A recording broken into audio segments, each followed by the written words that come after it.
Okay.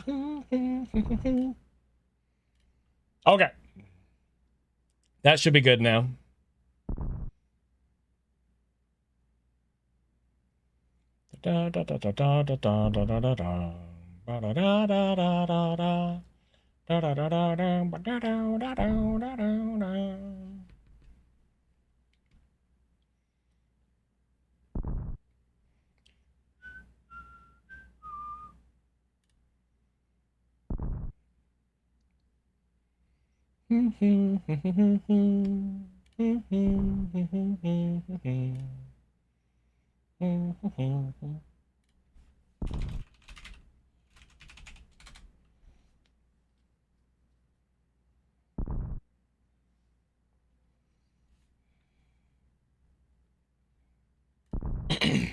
Okay. So that should be good. We should have enough of an ad buffer by now.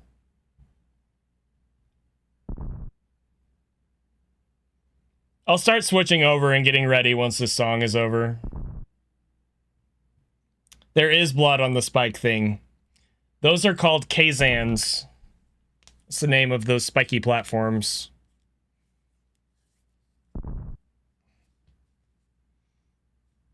You're welcome, Ostrich. I mean, honestly, it was kind of better to plan on starting it later anyway. I had other stuff that I wanted to get done, and yeah. Oh, I do need to check and make sure. I think I have the audio routing worked out so that so YouTube will be able to hear. But I got to make sure about that. Yeah. Okay. Cool.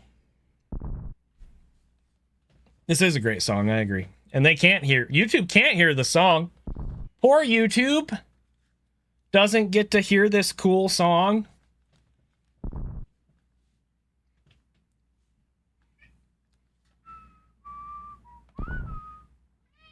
Nia, you're the worst. You moved again. Stop moving.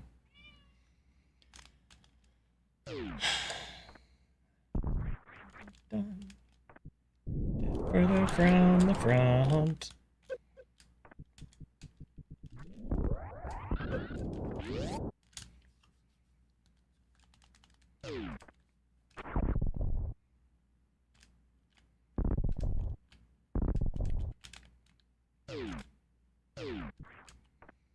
Darn. I guess so. And then they'll be like, wow, this is better.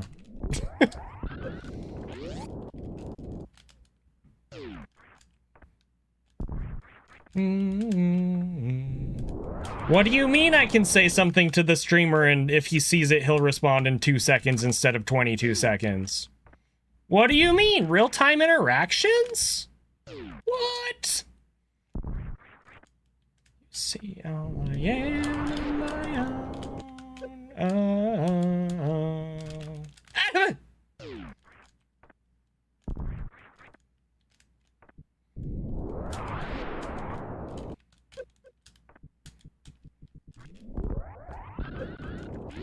Oh my gosh, dude, I'm the worst.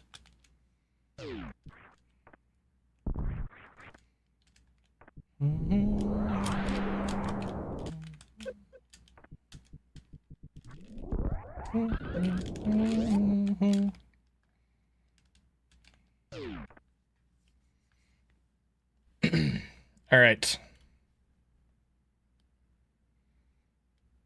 Hey, Qubit, thank you. Honestly, I've had a pretty good Monday as far as Mondays go, so I'll take it. I'll take it.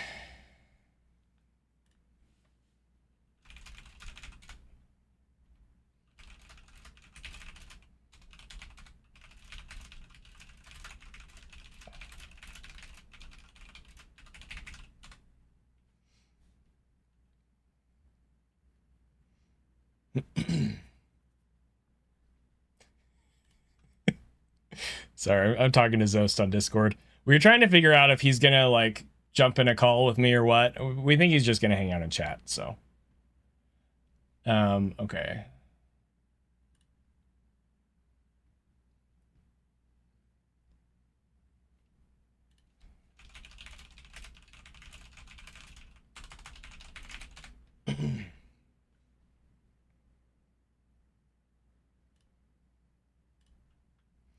Okay.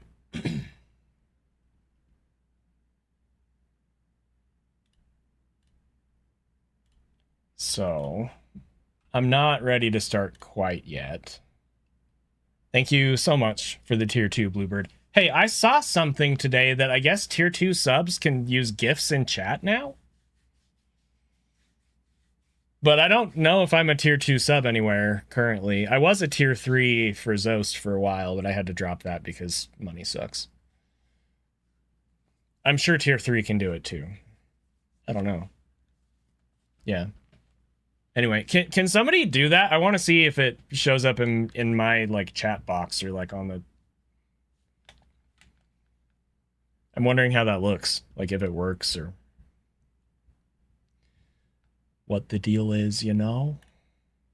All right, so we're going to make this small. GIFs are unavailable. Try again in a moment. Well, I was just saying how Twitch is better than YouTube, and then they roll out a new thing and it doesn't even work. Idiots. Idiots. All right. I'm going to need to start a new recording for this. And we're going to switch scenes. And I'm going to pull up the video. And we're going to pause it. And I'm going to full screen it. Okay. So before I actually start, I did some stuff today. It only took me like an hour. But I haven't done anything like this on my stream in a long time. So hopefully this like helps you guys. So there's a few things that I've done here. One, I have a window open. I don't want to dock it. Can we not dock it? Well, maybe I can just, can I just, no, I don't want to do that. Shoot. Yeah. Oh, I actually do like that. Oh, that's nice. Okay. So one, I can draw on the screen. Hi. That's the worst eye you've ever seen. But yeah, I can draw on the screen and stuff. So if so that won't show up on vertical, just so we're clear. If you're watching on vertical, then you're screwed with that. But that being said, I can like circle stuff if I'm pointing something out. I'm planning on pausing probably a lot for this. Oh, I need to turn my lights on so that people can see me, so that, you know, they think that I'm like a professional, normal guy if they stumble across this on YouTube, because this video is important to me. Okay, anyway. How do I want to sit? I don't even know. I don't even know how I want to sit, chat. This might be GG from the start. We'll see. Okay, so I can circle stuff if I want to point something out. I'm probably going to be pausing, not like all the time, but there's going to be, I want to explain some stuff in this run.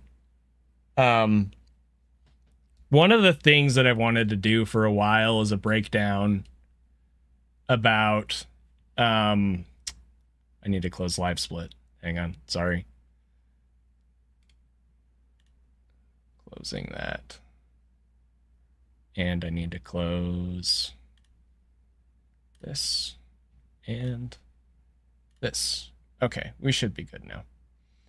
Sorry. One of the things that I've wanted to do for a while, because you guys know I was doing those short form videos for a while, and I want to get back to them, but I feel like there's still kind of a gap in like understanding some of the basic things about speedrunning Super Metroid and some of the less obvious things too. So one of the less obvious things that I want to cover is resource management. And I think that this run, honestly, Thank you, Darth, for the Prime sub. I think this run, honestly, is probably one of the best examples that I could use to show just how much resource management matters, like how it impacts the run. If you don't have enough of something, things go very wrong. And so we're thinking about resources from like the very start of the run, right? So in order for me to effectively do that, I'm going to need to pause, and then I can like circle like missile count or drops or whatever I need to do. So I did that. No, Sassy, thank you. I appreciate it. Before I forget again, I also think I'm going to turn off the audio for the alerts, because it will distract me if it comes up when I'm trying to do this. And I don't want, I don't want people to worry about that necessarily. So, okay. No, that won't work. That's okay. Okay. And then the other thing is I actually added a couple of buttons here. So I think my favorite thing about this run is actually nothing about the run at all. I don't think you can do anything about it, Qubit. It's okay. Don't worry about it. Zoast isn't going to be on call, Sassy. Sorry.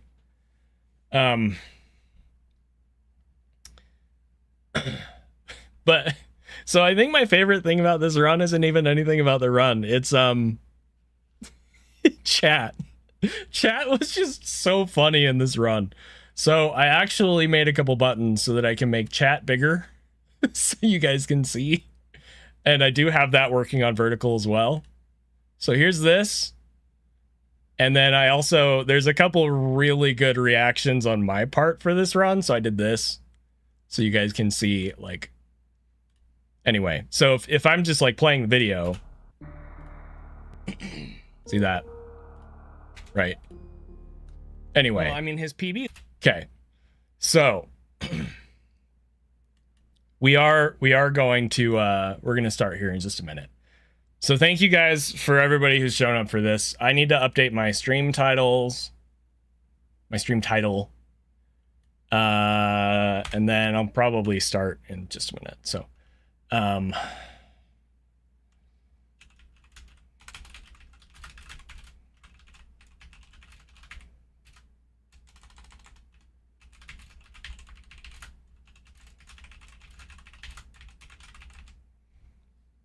okay. That's done. I think that'll cover it. I think we're good. So just really quick before I like actually start and get in the groove of this, is there anything else that chat needs me to do or say or anything? Because like once I get into this, I'm really not going to want to get out of it. Okay. Like that's just how this is going to be. Like I'm going to be like super locked in on talking about this run and all that stuff. So it's not my call, Sassy. I'm not going to force him to do that. Okay. Yes, this is the run from yesterday, Scoops. I'm not going to be directly talking about the run time. It's okay if people do, but like for anybody who doesn't know, like I want it to be like intense for them, you know? No, it's fine. You're fine. It's totally cool. Let's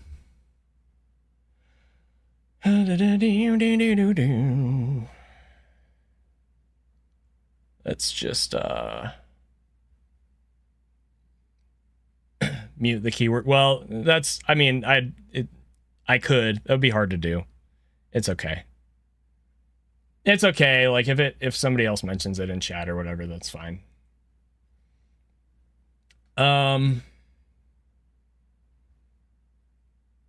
Okay. I don't know why I'm nervous. I shouldn't be nervous about this. Oh, you did get ready for a Discord call. I thought you said you didn't want to. Okay. Sorry. I'm ready. Start voice call. I don't hear the call thing happening. So I think, hang on, I think Windows had an update and my audio might be screwed up. Hang on. Okay, can you hear me? Can I hear you? Okay. Okay, we're good. We're good. I can hear you. Nope. Nope, you're good. Everything sounds good. I do need to make sure that you will come through on the YouTube side, because I don't think you are. Can you say something? Okay. Yeah, no, they can't hear you because they're noobs. One sec. I'll fix it.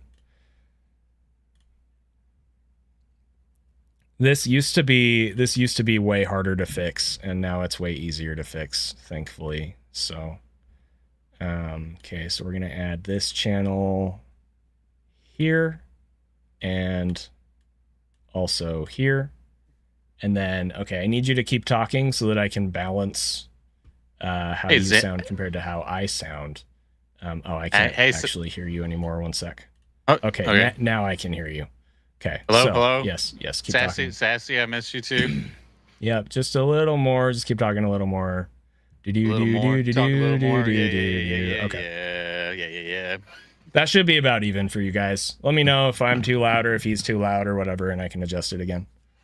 Okay, thanks for joining, man. I appreciate that. Yeah, sure. So I sent you the VOD. Yep. You can also just you can watch on Twitch or whatever. Hey Raven, how's it going? Okay. So, I mean, have you seen anything that I posted from this? Or is this blind for you? I mean, it's mostly blind. Okay. I saw people talking about it a little bit, but I don't have any other context other than it's some sort of wild ride. Cool. Okay. So, yeah, this is gonna be fun. All right. So we'll start. Let me start my recording here. And then I'll just give my little brief introduction spiel, whatever, and we'll go. Oh, Nia wants to say hello. All right, say hello. Yep, you're being annoying. Of course you're being annoying. Meow. Hi. Okay. Bye. She wouldn't actually get on my lap. She does miss Zoast. I'm sure of it. Okay. All right, starting recording. In 3, 2, 1. All right, cool. Hi, everyone. My name is Shiny ZENI. You can just call me ZENI. I do speedruns of Super Metroid. I'm also joined by my good friend Zoast here, if you want to say hello. Hello, everybody. Yes, so I had a run yesterday that was really, really funny. It was really good, and then it was really bad, and then it was really good. So... I'm pretty confident this is the best worst run I've ever had. So we're gonna watch it and it's gonna be really funny.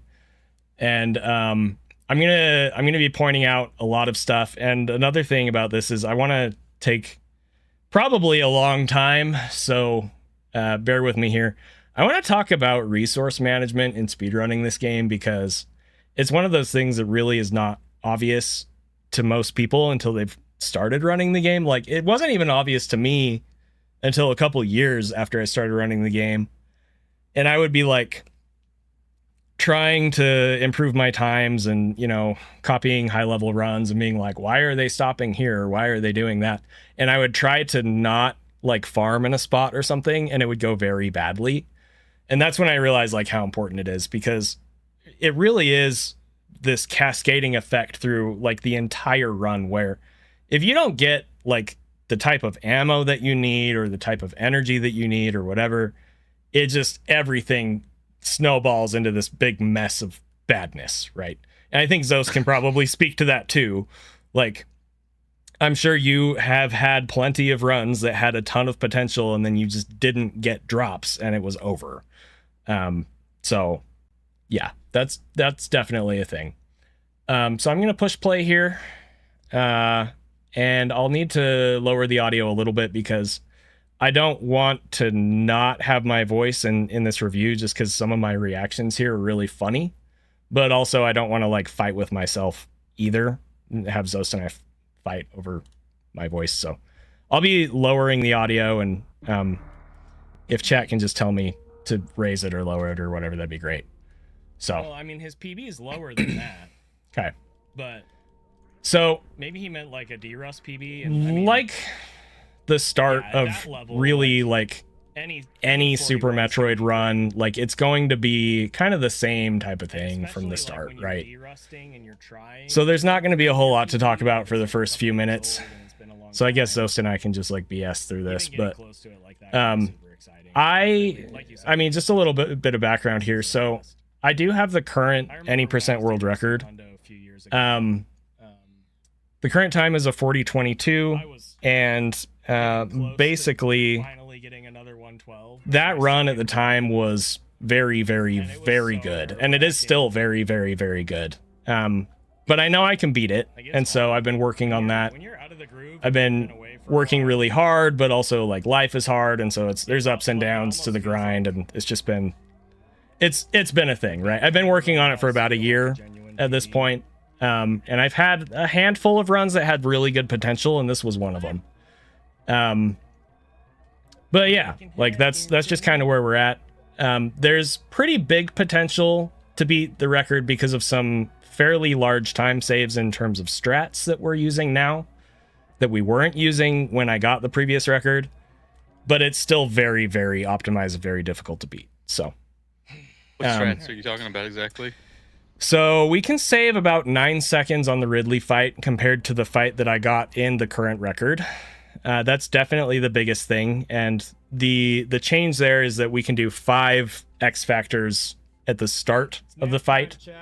Was that not a thing when you got the 40/20, or you just didn't get it? Well, so the 5 X factor strat was known, but it wasn't optimized, it wasn't consistent, and the bigger problem is that we didn't have a good way to farm the extra power bomb before Ridley, and so I just didn't even bother at the time. So yeah, when I got the 40/22, I was all in on the 4X fight, and the 4X fight that I got in the 40/22 was nearly perfect. It was like 1 or 2 seconds slower than the best fight that I got in practice, which is very good for a run setting. Yeah, to say the least. Yeah. So I mean, you know, your average fight is going to be probably 5 or 6 or even 7 seconds at best, slower than your best fight in practice. So like I remember in the 40/22, like I got that fight, and I think I even made a comment like that wasn't quite perfect, but it almost was, or you know, something like that. And it didn't have record potential. Basically, like it may as well have been for how intense it felt at the time. It was like, oh, like this just got extremely real when that happened.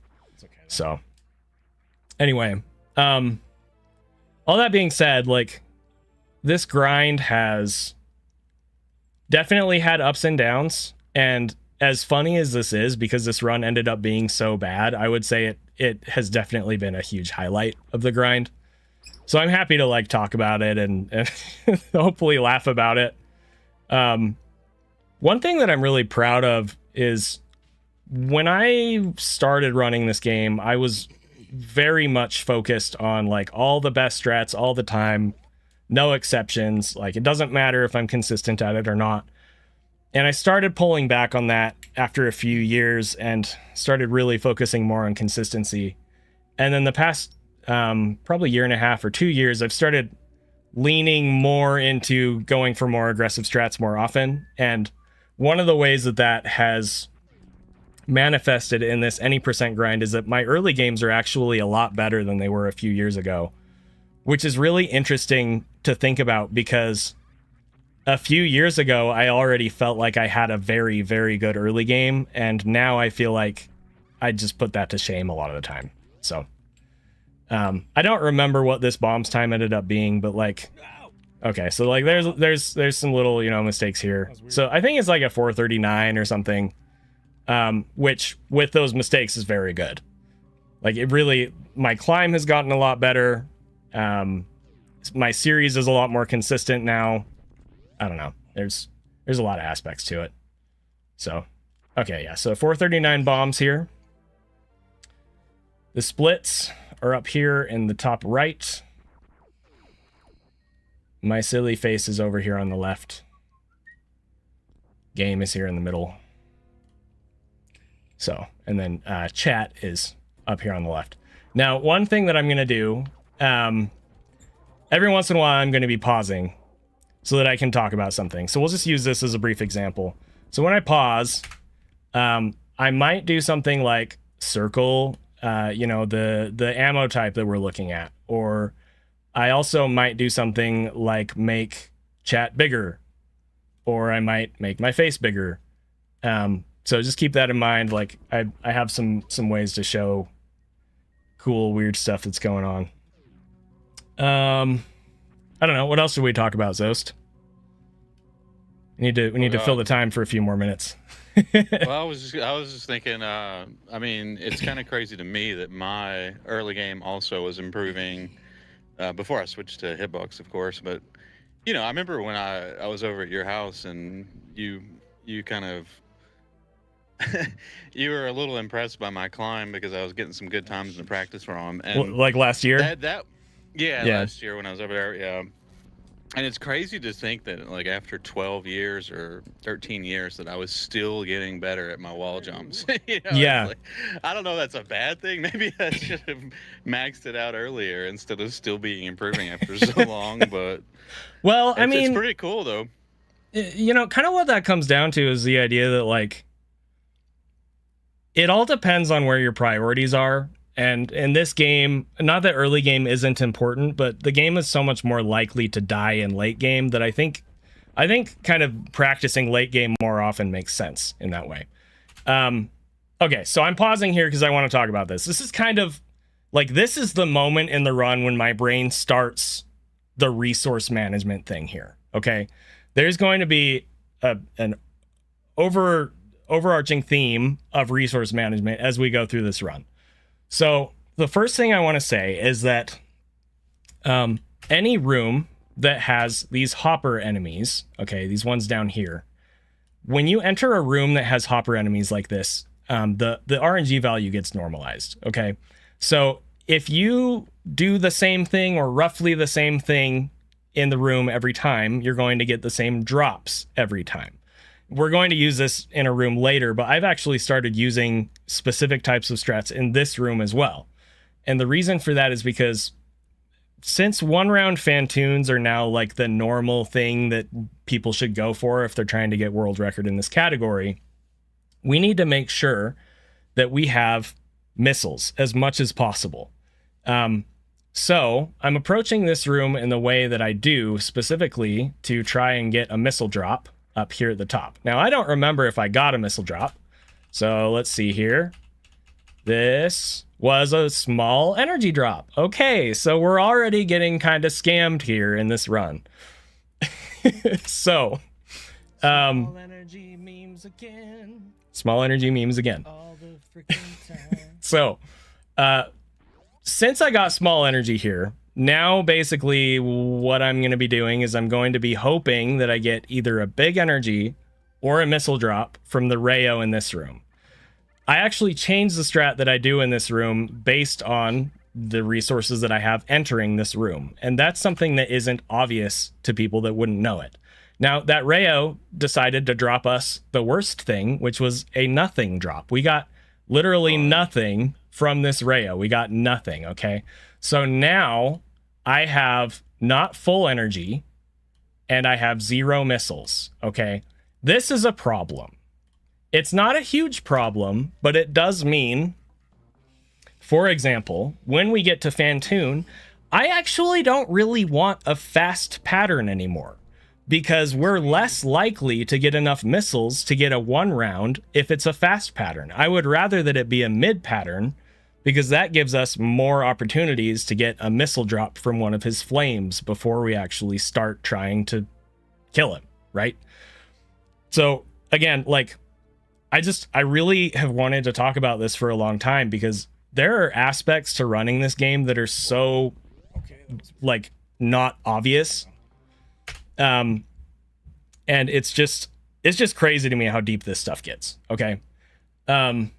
This room, again, has the hopper enemies. So the RNG is normalized in this room. So I've had questions over the past couple of years. People ask why I don't mock ball in this room anymore. And the reason is because we have normalized drops. Okay. So I'm breaking spin and holding a charge and then releasing these charge shots in a very specific way to get specific drops from these hoppers. So that first one was a big energy. So now we are full on our energy, which means that this next drop will be a missile, assuming that this charge shot hits the hopper on one of the correct frames. So there was the missile drop. So now we have 7 missiles. And go ahead. Are there clusters of frames here that have good drops, or is it frame perfect? No, it's not frame perfect. It's definitely not frame perfect. There are clusters of frames for the drops that you want. That being said, if you have full energy, that makes it so that missiles are much more likely. If I didn't have full energy, that second hopper would have dropped me a small energy instead of a missile, because of the way that the drop tables change depending on what your current resources are. So that's another subtle nuance that I didn't even think to talk about. So thank you, Zoast. You're welcome. The chat said I was low. I don't know if you saw that too. Your voice? Yeah, they said I was a little low now. Okay. I can boost that real quick. That'll be real easy. Just give me a second. I know you're focused on explaining everything. No, that's totally fine. Just let me know if we need to boost him a little bit again.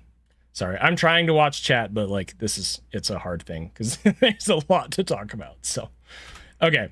So this is one of the strats that I've really improved on, Ripper Skipper. So we did get a good Ripper Skipper here, so that's great. And then I bonked the door, so we're doing the slower deboost strat through here. And then I think I got the Super Weave.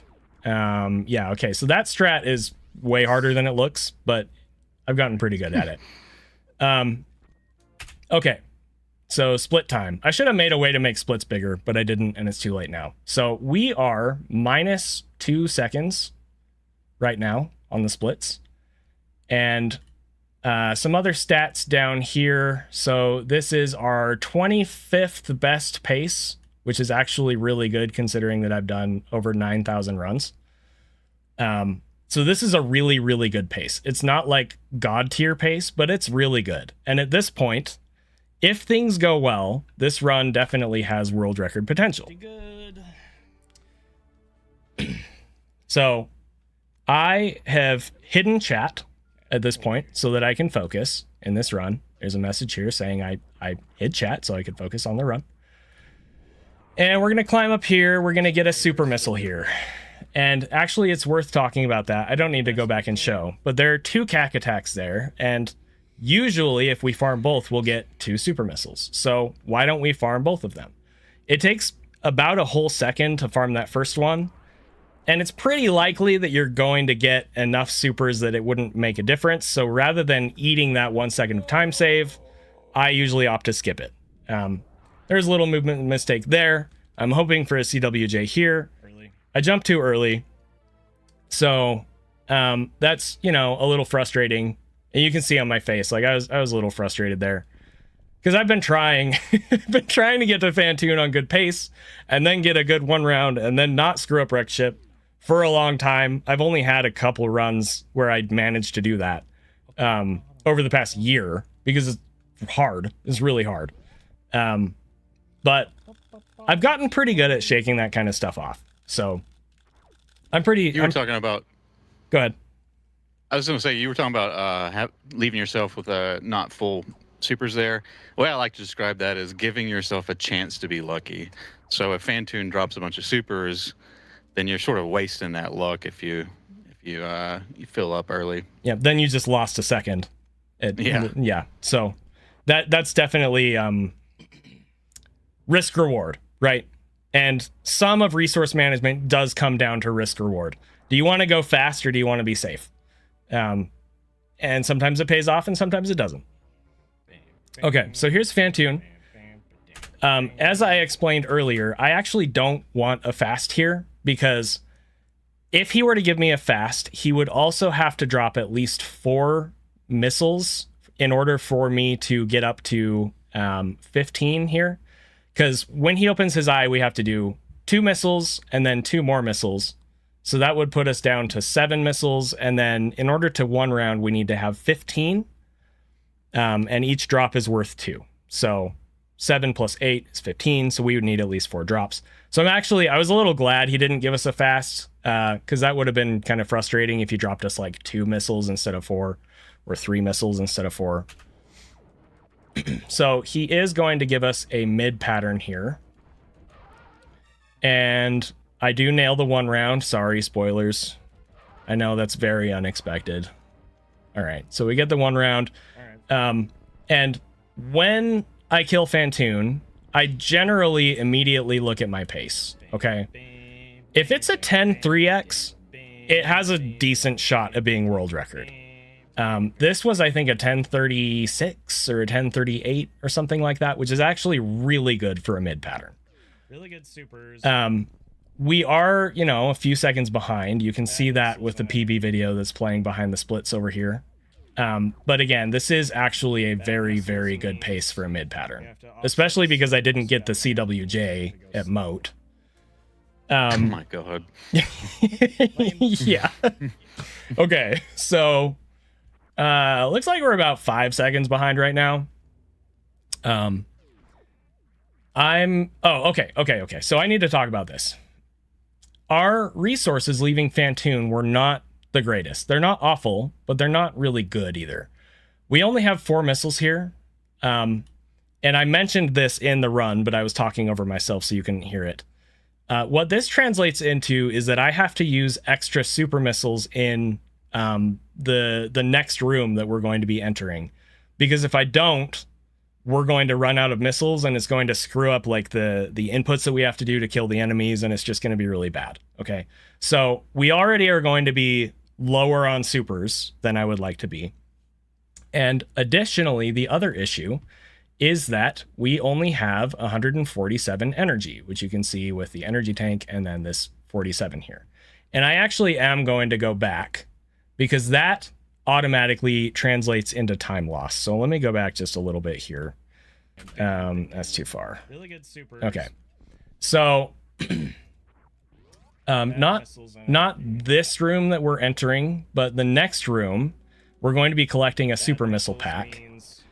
And the optimal thing to do when you collect this super missile pack is to do a damage boost off of this spark. So you collect the supers, you turn and shoot the door, and then you do that while you're jumping up, and you hit this spark, and it boosts you back over to the door over here. Okay, assuming that you do it correctly. That being said, again, I only have 147 energy. If I do that, we are very likely to die before we get to Gravity Suit. So I have to make a decision here. Do I decide to be risky and go fast, or do I play it safe and lose time? In this situation, the pace is good enough that it's actually better for me to just play it safe. That being said, if I were even probably, 5 seconds behind where I currently am, I might consider going for the boost anyway, just to try and make up some of that time. And then if I die, I die and we start over or whatever. But again, there's so much invisible resource management stuff that happens in this run that you just don't understand it casually if you haven't been running it for a long time. Zoast, if you don't mind, do you remember what kind of resource thresholds you would consider when you were running any percent for whether you would go for certain strats in wreck ship like this? Well, I mean, the attic is kind of obvious with the missiles. Right. I don't remember what I did with health. I mean, I farmed before. I think I would have gone for a boost here maybe, but I don't know what you... how often you farm right before bowling. Yeah. So it's interesting you bring that up, and I'll elaborate more on this a little bit later, but I was always really bad at the farming strat in there. So that was definitely kind of a key point as to why I did or didn't do those farms. But yeah, we'll be talking about that. This room is super cursed. It's really cool when it goes well, but the short way to put it is that you have to kill every single enemy in this room, or the doors stay locked. So you have to kill these guys. There's some more guys over here. There's a bunch more guys over here. So we have to kill everything in this room, or we just get stuck and we'll lose a million years. So we use a power bomb, and then we shoot the atomic with a missile. Now, this is the super that I was talking about. Normally, we would use 3 missiles on this atomic, okay? But if we use 3 missiles here, we're going to have 0 missiles, and that's going to totally screw up not only my muscle memory switching between which ammo type we're using, but it would actually mean that we'd have to use even more super missiles than if we just use one here on this atomic. So that's what's going on here. So we use a super, we use another super, and then this is actually a really cool strat. I think I got it. So this super missile is going to connect with both of these enemies over here on the left. I explained this yesterday on stream. The reason this happens, I think, is because super missile projectiles are actually 2 separate projectiles. And when the back one explodes first, the front one remains and can hit something else. I'm pretty sure that's how it works. So this is a double hit right here. It's not like frame perfect necessarily, but it is fairly precise. And hitting this key hunter, this big white blob guy here, with a super means that we can finish him off with a single missile. Now it kind of jumped around there, so we'll just do this again, sorry. So we're going to double hit with the super, and then we're going to shoot with 1 more missile. Okay. And then we got a super back. We got a missile back, and we got a super back. So resources are looking decent, but we have an issue here. And our issue is that we still only have 147 energy. So here I am thinking, okay, well, you know, I'll probably get an energy from this red bug, okay? Because this red bug generally doesn't give you anything good.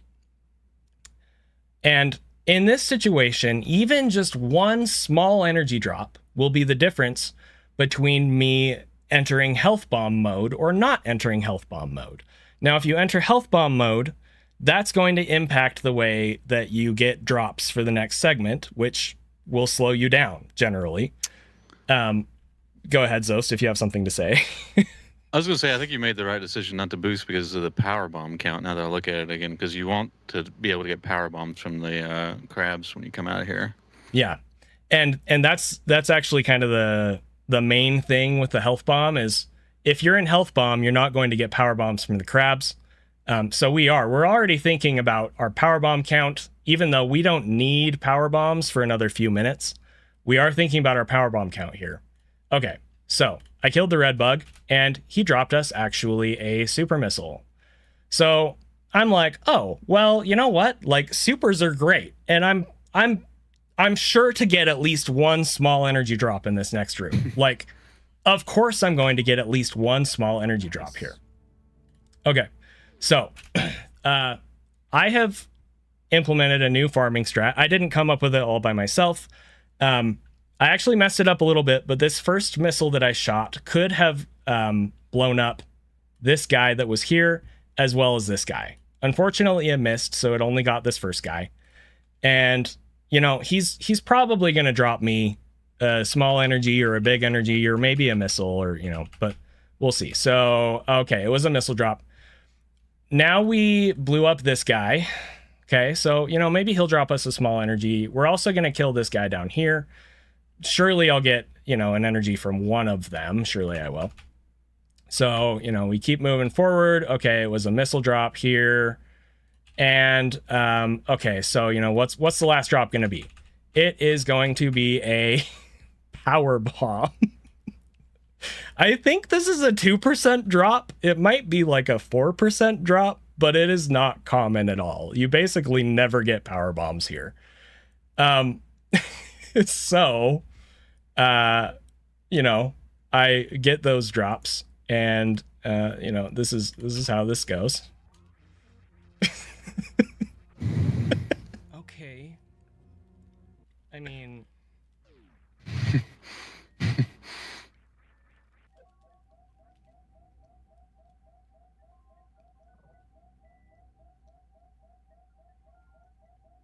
so I'm just like contemplating here. I'm like, okay, I'm in health bomb now. So what do I do? I'm like, these are pretty good resources what we have up here.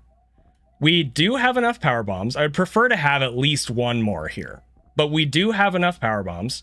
We have a healthy amount of missiles and supers, so realistically, this health bomb probably won't slow us down too much. Getting better at that.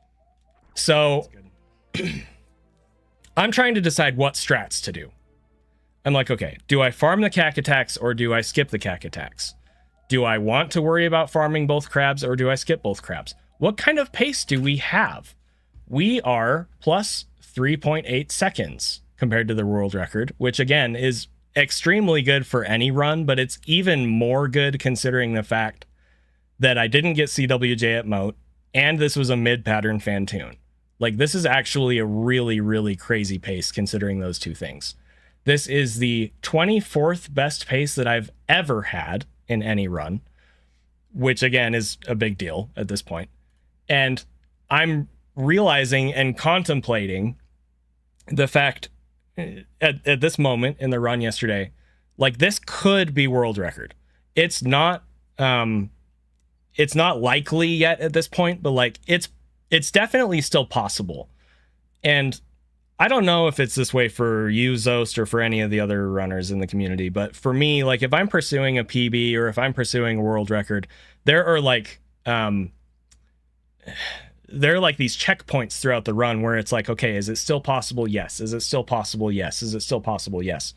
And especially in this situation with this any percent run specifically, less than half the time, like a lot less than half the time, by the time I get to Gravity Suit, it's over. Like, it's not happening anymore. So anytime that I get this far and I have a pace that is still good enough to world record, it gets a little bit stressful. So you're going to see my heart rate start to raise a little bit. But you know, don't be concerned about that or anything. I was feeling really good yesterday. I was just kind of locked in. So, okay. So we're going to boost here. And I think I get the slope killer here. And then, yes, I did.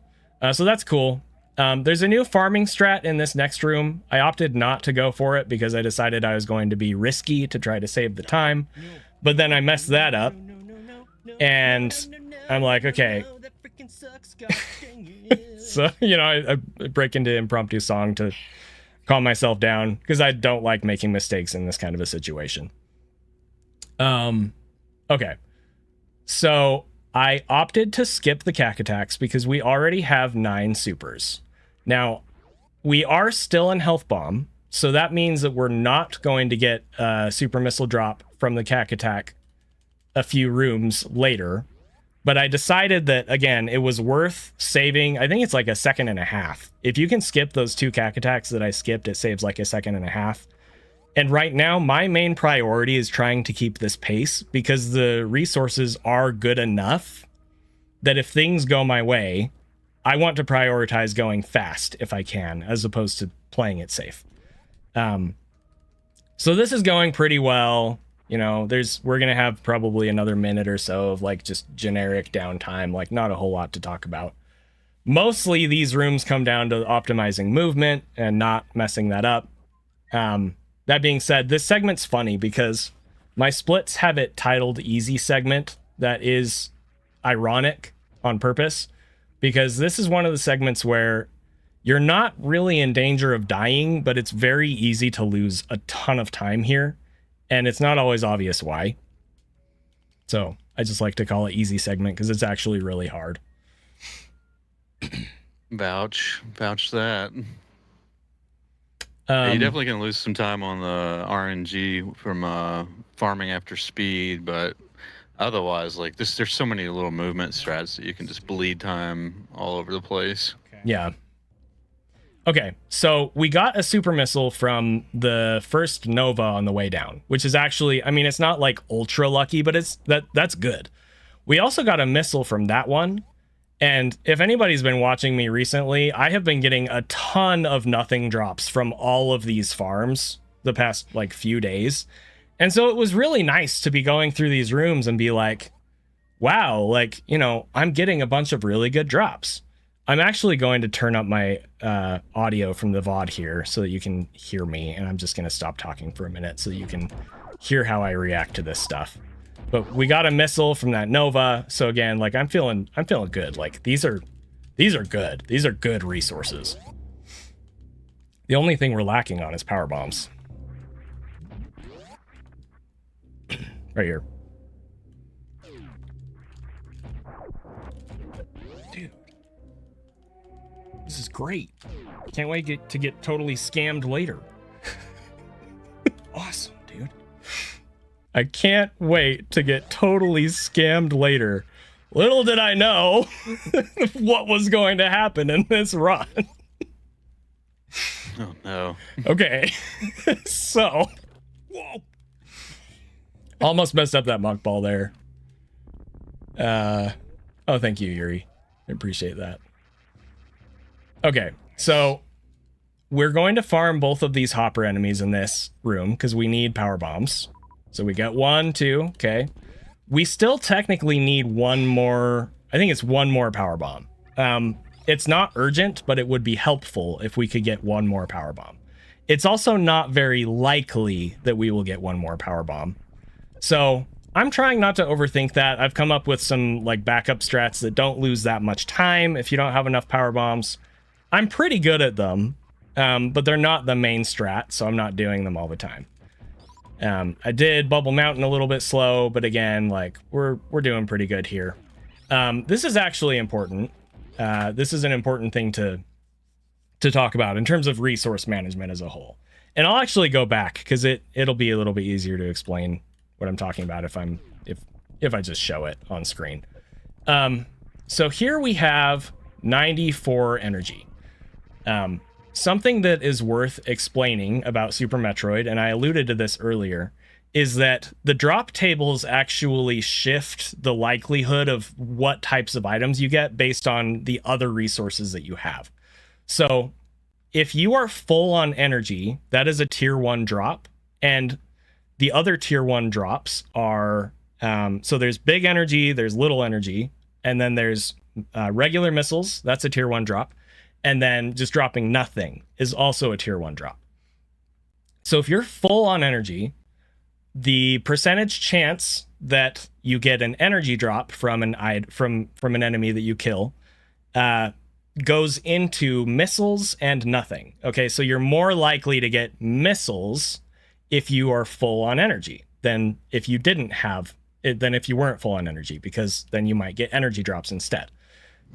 So keeping that in mind, Bubble Mountain is really interesting because a lot of people will go, instead of coming up here to the left, like I am, a lot of people will actually opt to go up to the right first, okay?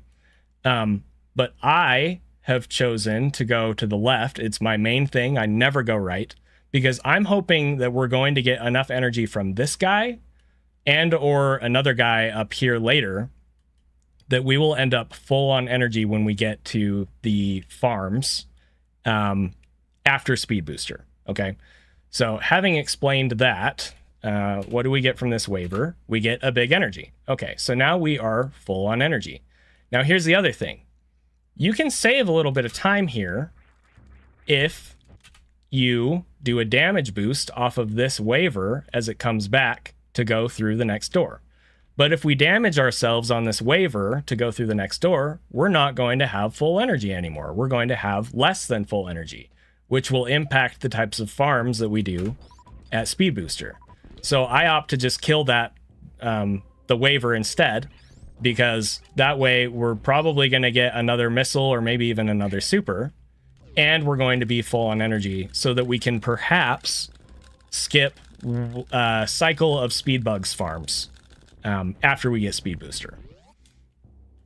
Okay, so we're collecting speed. I'm still locked in. Like, this run has a lot of potential. I'm excited. My heart rate's up at in the 160s right now. I honestly, like, I did not feel super stressed. I was just very locked in. And that's actually exactly where you want to be. So I'm able to do just 2 farms here. This is perfect. It's like, if we had more missiles, that would be great, but we don't actually need more missiles. The only thing I'm worried about is that we only have 2 power bombs. That means that we are going to lose some time here in a few rooms here. This super count is really good. The missile count is good enough that we're not going to lose any time. And I know that this segment has been very clean, so I'm wondering how much time we're going to save here. And the answer to that is a lot. So we're only half a second behind world record here. This is the 4th best pace that I have ever had. That's a big deal. Okay. So I am super locked in here. I'm like, this run has more potential than I've had in a long time. The best pace since 8 days ago. Before that, I think it was the best pace in a month, at least. I don't remember exactly, but like crazy potential here. That's a new strat that I came up with. It's not, I don't think it was unknown, but nobody was doing it. If you do a little ledge grab and then a fast boost, it's a little faster. Okay, so again, we have an issue. We don't have enough power bombs right now. The reason the power bombs matter is because we need to use some power bombs to get through Lower Norfair movement quickly, and then we need 5 power bombs total in order to do the optimal Ridley fight. Okay, so because we're low on power bombs, I have to opt to do a different strat here than I normally would, and that strat I think loses about a second. Now, unfortunately, as I mentioned, I'm less practiced with this strat, and I was a little bit nervous. And so what happens is I try to squeeze past this platform here as a ball, but I end up bonking. Okay, so this is a little mistake. It's not a big deal, but it's a big enough deal that I'm like, oh, dang it. And you might hear me say that, but basically I'm just ever so slightly distracted by this thing that happened. Okay. Oh, shoot. So I wait. We do the short charge. I'm like, okay, we're good. It's fine. I get the short charge, and then I mess up the D-boost. Okay. Dude, why do I suck? Oh my gosh. Okay. Ugh. This is very bad. This is normally very bad, but you noticed probably that I did a pause earlier, a few rooms ago, to change my beams. That's also a strat that I came up with, and it's really, really, really, really, really good, except when this exact mistake happens. If this mistake happens, you lose a ton of time compared to if you had just waited to pause. So, unfortunately, at this point, the world record is basically dead, because that was really, really bad. But Dang it, dude. I'm pretty good at shaking this stuff off at this point. My mindset has really improved a lot. Like it's okay. It's frustrating, but like you can see, like I'm smiling. It's okay. It's, you know, whatever. All right. It happens. It's fine. Okay, so we'll just shake it off and we'll just go through the rooms. But we're a good like 15 seconds behind now. Okay, this is absolutely hilarious. Yesterday when I was streaming, when I first started streaming, No. MM2 was in my chat, and he referenced a very old meme from before I even entered the community. So we're talking like 10 years or more older, okay? And I was like, oh, don't worry, MM2, I got you. Because he was trying to find it so that he could share it in chat and stuff. And I was like, dude, I have a source for this meme ready to go in OBS. I have a source. I have a meme source. I literally do. I have it just in my OBS, just ready to show whenever I want to. And for anybody who doesn't know, I have some like secret memes in my stream where like if you type a certain thing in chat, it will flash a picture for like a couple frames, okay?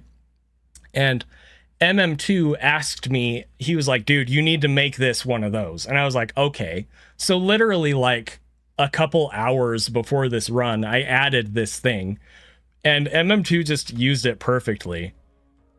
So you'll see here in the chat, he is going to type hashtag Super Metroid. Okay, that's the secret meme that we have going on here. And as we frame advance here, you'll see this picture shows up for a couple frames. Right. Come on. It has to parse through my bot, and it takes apparently like half a second or something. Come on, you dumb thing. It's right here somewhere. Sorry about this.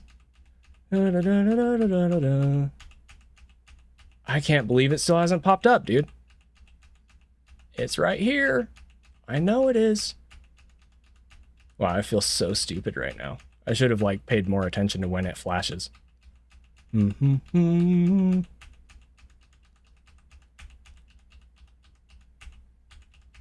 Please? Hello? Old.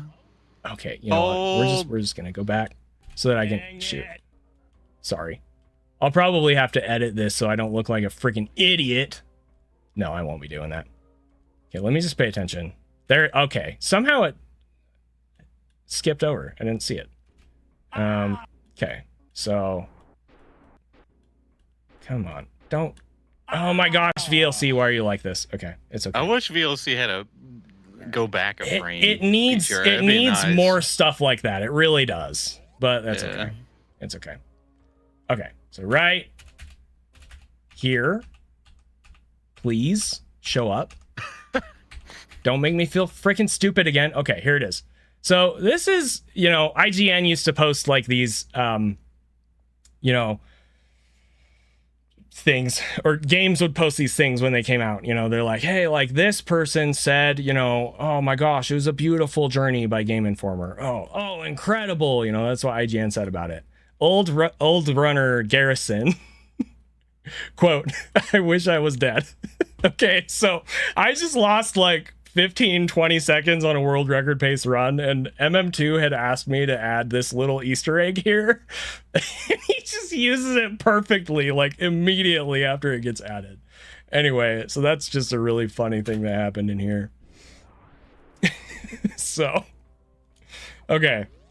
So I'm trying to decide, like, how aggressive should I be through Lower Norfair? Like, realistically, world record's probably dead at this point. And then I was like, you know what? How about this? It's still technically possible to get to 26, because a lot of the time that I lost was from extra pauses. And in-game time, the 26 in-game time is my main goal right now. In-game time doesn't count up while you're in pause. So I was like, maybe I'll just like get a meme 26 here, you know? Maybe this run will be so good that it's like a 40-28 or something, and it's a 26. So I decide I'm gonna stay locked in. It's cool. I get a small energy from the key hunter. I also got a missile from the first key hunter. It's a rare drop. I want to say it's 4%. So again, just more indicators of meme drops here that we're getting. But having 20 missiles here is actually really nice. It makes the Ridley fight a little bit more comfortable. It doesn't actually help you speed up the Ridley fight, but it's nice to have those extras. Make a little mistake there trying to get through the Kazan, and I'm like, you know what? Okay, it's fine, whatever. Our energy is low here, and a couple weeks ago I would have been really concerned about this, but I've actually changed my farm strats before Ridley, so I'm not concerned about the energy anymore. We have excellent resources, okay? Our resources are very good. I just got to make sure that I hit these farms, get the energy up, and we're going to be totally fine, okay? So I do mess that up a little bit, but I actually handled that mistake. That on purpose, but you know what? I'll take it. I handled that pretty well, okay? So it's cool. We're losing a little time, but it's cool. Okay, the thing about Ridley, and I'm just going to explain this. I'll try not to take too long talking about this before we actually get to the fight. Ridley can give you a bunch of different patterns at the start of the fight, and depending on what he does, you can use more or less X factors at the beginning of the fight. You want him to do a specific series of behaviors so that you can get 5 X factors in, okay? There's also a 4 X factor strat, which is what was in the 4022 world record. There's a 3 X factor strat, which is, that can be pretty good, but it's that's probably the worst one to get just because his behavior is really weird to handle if you get 3 X factors. Or there's a 2 X factor strat, which can be very good, but usually you're going to lose a bunch of time with 2 X factors just because Ridley's a butthead and you're doing less damage initially, and that makes the back half of the fight harder to optimize and all sorts of things. Okay. Now, lately, I've been getting a lot of 2 X factor behaviors from Ridley, and it's been pretty frustrating. I haven't been like super mad about it, but I've had a couple really good paces get to Ridley, and then he gives us a 2X, and it's like, dang it, man, why are you doing this? So we do the first X factor, and then I do the second X factor, and he turns around. Another 2x. Turning around means Why that it's are a you 2X. such a Okay. butthead? So I'm like, well, okay, I guess I'll just handle the 2X fight. So I start counting my shots, and I'm trying not to worry too much. I'm like, okay, like, world record is dead, 26 is dead. So at this point, I'm just gonna finish the run so that I can get a sub 41. Like, because I like doing that. You know, I at this point I had 74 of them, which is a lot. And you know, maybe someday I'll get to 100. Probably someday I'll get to 100, but I'm just kind of focusing on having a clean fight at this point because I just want to have good energy. Okay. He flies away at the end of the fight, so that costs us a few more seconds just because he was dead, but he flew away before I could jump into his claws, which initiates the end of the fight. And I'm like, all right, well, it's okay. We're just going to go for a sub 41. It's cool. Our energy isn't great, but he'll probably drop us generally enough that we'll be fine for the escape. Hopefully I get a good amount of supers and some missiles and whatever, like we're going to be good. Okay, so his drops spawn, and they look like this. So we get a good amount of energy. There's also a bunch of power bombs, which we don't need. There's 1 super and 1 missile. There was also 1 missile over here on the left that I already collected. Okay. So. Oof. 1 super. I hate this game. This is the worst game anybody's ever made. All right. I'm going to turn up the volume for a minute. Okay, Super Metroid. This is where it starts to get really funny, actually. People in chat are spamming. I have some audio redemptions. I actually changed the way that they work because of this run, because so many people spammed so many audio redemptions right here that they were playing and overlapping over each other for like 15 seconds, and it was really annoying. So I remuxed the audio for this version of the run so that it wouldn't annoy people while we're, you know, watching it back and stuff. But MM2 says, ZENI, don't piss me off. I still don't really understand what he was trying to say there, but whatever. It's cool. Mess up that room a little bit.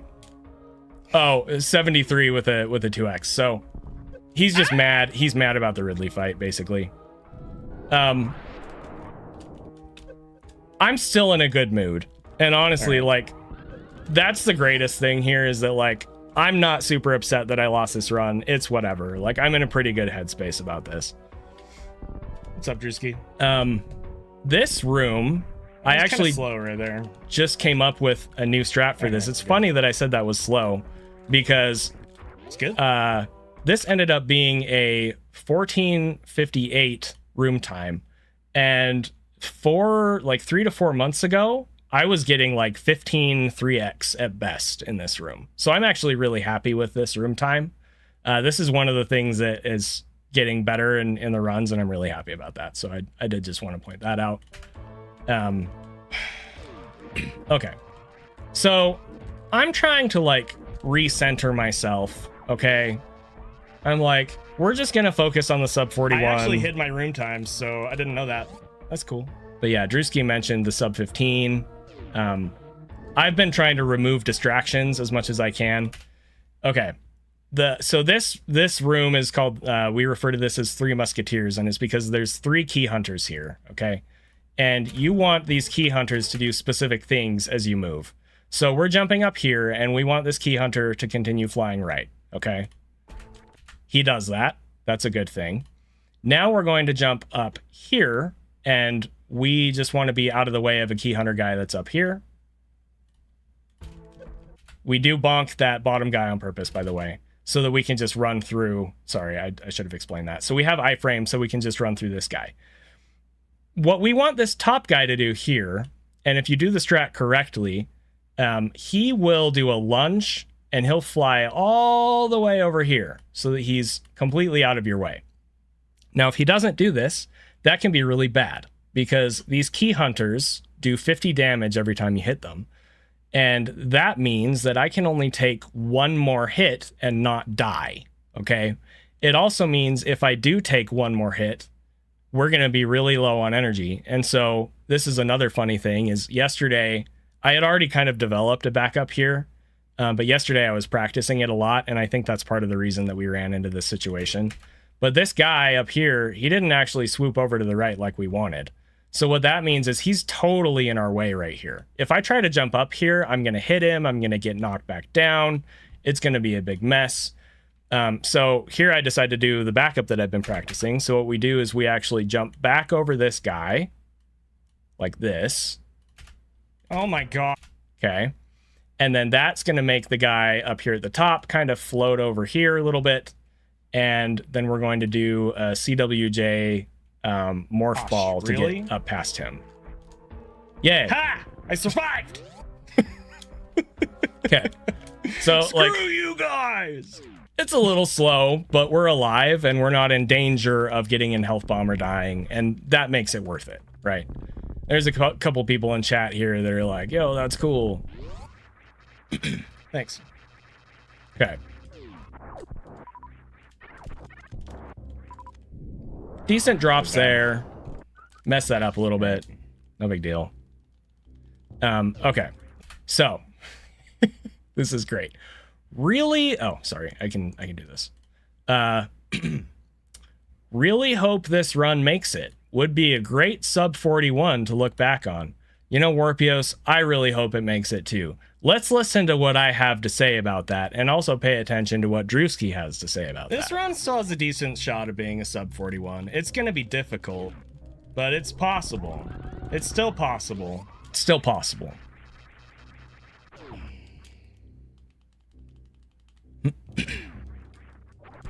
This run can very def still sub 41, lol. It really depends on how the next two segments go. Next two segments. And then it's just going to be luck and me not screwing up.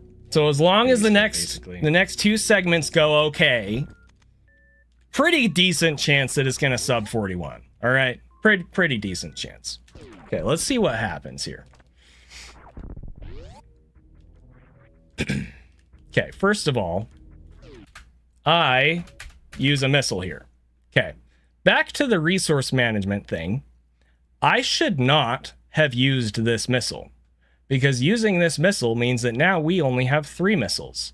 And in the next room, we need to use 2 of those missiles to kill Mini Kraid. And in the Kraid boss fight after that, we also need 2 missiles to do the proper quick kill. Do we have 4 missiles to do that with? Not anymore, because I just used a missile on this stupid key hunter because I wasn't paying attention. I didn't mean to use that missile there. Okay, so we're gonna lose a little time here. It also feels harder to me to use a super on Mini Kraid, like to execute the strat with a super. It's a little bit weirder, at least in my experience. It is, and that's the thing, is I don't even try to do that, because every time I do, it ends up worse than if I hadn't even tried. And a couple weeks ago, I started practicing how to do that again, but it's not this thing that I've been practicing consistently. And so I'm not comfortable with it. Yeah. So you have to practice that. Yeah, you cannot wing it. It's not the same. No. So yeah, I don't even try to missile him. I don't try to regular missile him. I don't try to super missile him. The cool thing about the Mini Kraid drops is that most of them spawn immediately upon him dying. So when we hit him with the speed booster, the drops are going to spawn immediately. Okay. And we're going to get 4 supers from mini crate, because you get 4 supers from mini crate like 99.9% of the time. Every once in a while, you'll get 3 supers and 1 big energy drop, but most of the time you're going to get 4 supers. Okay. So we got the 4 supers here. And this ends up slower because I couldn't do the fast strat. I mess up jumping into the door. Samus. You idiot, Samus. Okay. Now, surely Kraid is going to drop us some good stuff. Okay. And then our resource management will be leveled out. We're not in a good spot here, but really, I mean, as long as he drops us at least 2 supers, I mean, we'd prefer 3, okay? At least 2 supers would be good here, and like 2 or 3 missile drops, like preferably more, but like we have good energy, we're good on power bombs. So we just need a couple missile drops and a couple super drops and we'll be good to go, right? So, you know, surely we'll get what we need, or most of what we need, right? So, Where are the supers? okay, so we got 0 supers from Kraid. This is extremely bad.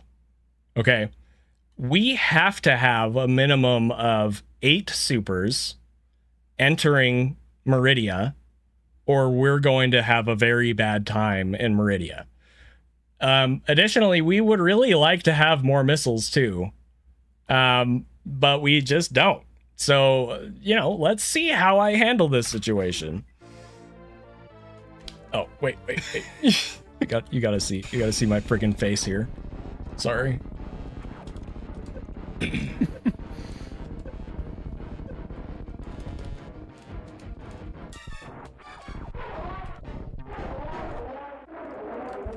Where are the supers?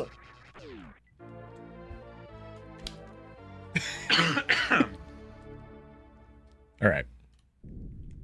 So what do I do?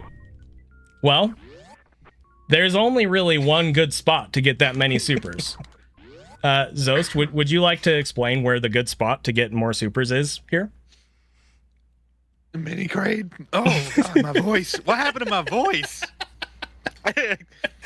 That's perfect. Yes, mini Kraid, but we can only farm him once, right? Because once he's dead, I don't even have enough missiles to freaking. Once he's dead, he's dead. Here, man. Okay, so we're just gonna reload so the bad. room. Apparently, I coughed and blew my voice out. Okay, now the other thing is, if I wanted to be full on supers, I couldn't use a super to kill mini Kraid, so I had to use 2 of my 5 missiles. And the other thing is that we want to use 3 missiles on the pirates that are to our left right now, because we want to jump fast. We want to jump fast through that door that's going to unlock after we kill those pirates. But if I use those 3 missiles, we're going to have different kind of issues for not having missiles. So Go ahead. I was gonna say I can see why you use this run to show off ammo management, because it goes so horribly. It kind of proves the point, you know, like why you, yeah. No, it's actually crazy. Like I mentioned earlier at the beginning of this run, resource management in Super Metroid is insane, because if you have bad drops like 10 minutes in, you can actually see and feel the effects of that through the very end of the run, depending on what kind of drops you get after that. If you get scammed on all of your boss drops, like I did here, you're just screwed. Like, you just lose a ton of time, and there's nothing you can frickin' do about it. So in this situation, I opted to not missile the pirates, because I want to keep my missiles for Batwoon. So I just kind of wing it. We jump through this door. We jump up here. I think I messed this up. No, I didn't. Okay. I actually... So this is... Wow. This is really cool. I figured something out with this room yesterday, with the strat that I do that saves like 10 frames just by doing something very slightly different. But I hadn't practiced it very much, so I think I say here like, oh, let's see if I can do the thing. All right, can I remember how to do this thing now? Maybe. Okay. So the thing that I figured out, and I'll do this in slow motion so people can see this. Basically, TLDR, you want to farm all of the Zilas that are up above here, okay? Especially in this situation, we want to farm all of the Zilas that are up above here so that we can get more missiles, because we're very low on missiles. So we want to farm them and also to go really fast. So the best way to do that I have found is to do an upshot right here, which will kill the Zila on the right. So we're going to do an upshot. Pew. And then you want to jump up. You want to land on this ledge right here. And you want to do a spin jump and then wall jump check this wall right here. And what this is going to do is it's going to perfectly align Samus with this wall, so she's as far right as she can be. And then if you shoot a little bit later, you're going to be able to kill this Zila and this Zila and open the door and get through the door just a little bit faster. Because if you're not aligned with the right wall, you actually have to wait or you'll miss this top Zila. Okay. So I just play this. Yes! Okay. Oh my god, yes. Okay, so we got the strat. And I was really excited that we got the strat, but what I wasn't paying attention to were the drops that we got. What kind of drops did we get from those Zilas, chat? Notice we still have 3 missiles, which means we got all small energy drops. There might have been a big energy in there somewhere. Doesn't really matter because I didn't need more energy. Hell yeah, dude. That's so good. So much better. The strat is good, though. It is. Do. Do you All try right. to save a hit for Batuin, or you just need 90 basically coming into the Shine Spark here? Most of the That's close. strats that I do with Botwoon don't take a hit. The only time that I'll ever take a hit intentionally is if I mess up, basically. And then I have like backups that will take a hit, right? So if I have 90 here, then we're good. I had far more than 90, so we didn't need more energy, but whatever. All right. So we're going to Botwoon. All right. Botwoon used to be a big pain in the butt. He's still a big pain in the butt. But it's a fairly consistent fight now. And shout outs to Zoast. He made me learn how to do Botwoon strats with missiles, not just supers, which conserves our super count. So that's the reason that we actually want to have missiles here. You have to use missiles on Botwoon in sets of 3. Notice we have exactly 3 missiles. Because missiles do 100 damage and super missiles do 300 damage. So if you only use 2 missiles, you're not actually saving any supers. So you have to do 3 missiles at a time. Every 3 missiles that you use will save you 1 super. And we want to conserve supers. This is actually a good opportunity to talk about this. At this point in the run, the resource management that we're doing is for Turian. Okay? So it's for a part of the run that we'll be in like 7 minutes or something. I don't know exactly, but like we're not worried about having supers for Dragon or after Dragon necessarily. It's really all about Turian. The one exception to that I can think of, 2 exceptions actually. There is a green gate that we have to shoot. And then there's a missile door that we use a super on to go fast. So we just really want to conserve super missiles here. Additionally, Botwoon is very, very, very likely to drop regular missiles and not very likely to drop super missiles. It's pretty common for you to only get 1 or 2 supers from Botwoon, but usually you get like 4 or 5 missiles. I mean, would you say that's accurate, Zoast? Yeah, I think Batuin has a different drop table than a lot of the other. It's almost like a unique drop table that gives you less supers. It's kind of annoying. It's weird, yeah. But we really need supers here. So it's better to use missiles on Botwoon so that we can conserve our supers. Okay, so let's see how this fight goes. Okay, so this is like one of the best patterns that you can get. I think it's technically not quite the fastest, but it's basically just as fast as the other one. I love this one. This is a really good one. And this is another thing that Zoast taught me is if you actually wait to kill Botwoon Basically you want his head to not be right next to the ground because of just the way that drops happen with this boss. So we're actually delaying to kill him until his head is turned upward here.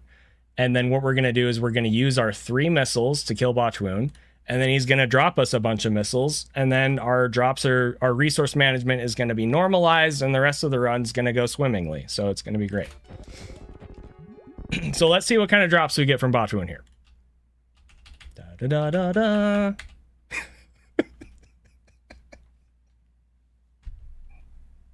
I can't do it. What? I can't do it. What is that? Okay. So.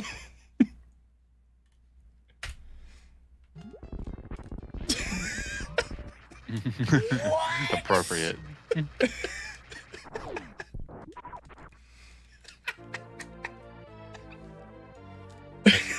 What are these drops, man?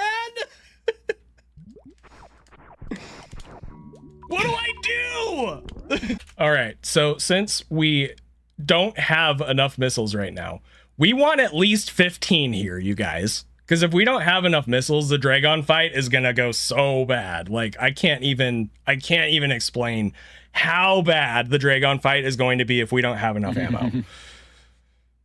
So we have to stop and get missiles somewhere. Because if we don't, we're gonna lose like 20 seconds, okay? So I stop right here, okay? And I farm these guys, and I'm like, okay, I want like 3 missiles and 2 supers, or 4 missiles and 1 super, you know, because supers are still really important here. Okay, so let's see. All missiles. Okay, you know what? It's fine. Like, it's not the greatest, but it's fine. Okay. Sure, dude. I missed the bottom one. Whatever. Who cares? Okay, so remember what I said earlier about how, you know, sub 41 is still totally possible as long as the next 2 segments go okay. Shouldn't have said anything. All right, here we go. Get the full halfy. I decide to grab that missile. I'm like, whatever, it doesn't matter at this point. Okay. Time for Dragon. Dragon, thankfully, is a lot less stressful than it used to be. We have a much better strat now for Dragon than we used to. It's a lot more consistent. So, I mean, I get stressed out at Dragon, but not too bad. Like, it's usually very manageable. So the way that this fight works is we want to charge an X Factor right here. It comes out, we turn, we do a short charge, we move to this spot, we jump, the X Factor's hit, and then we do a Shine Spark. Now, very interestingly, Dragon is the only boss that takes damage from Shine Sparks, and also she takes half damage from Shine Sparks. So it was intentional on the dev's part. As for why, we don't actually know. But the ideal Dragon fight is, they call it 2 in blue, and that's referring to 2 Shine Sparks. So we want our second Shine Spark to be the attack that ends up killing Dragon here. In order for that to work, depending on which pattern we get from Dragon, we need to do different amounts of damage. Dragon did not swoop here, which means that she's going to do a very slow goop strat over on the right. So I need to start short charging right now so that I can get underneath her and then use the Shine Spark to finish off the fight. Now right here, this goop is really annoying. Depending on when you start short charging and stuff like that, it can be managed, but if you don't know that it's going to happen, or if you don't react to it correctly, you can get grabbed by this goop and you're going to lose a bunch of time. Thankfully, I did know, like I saw that it was going, and I immediately used a missile to get rid of it.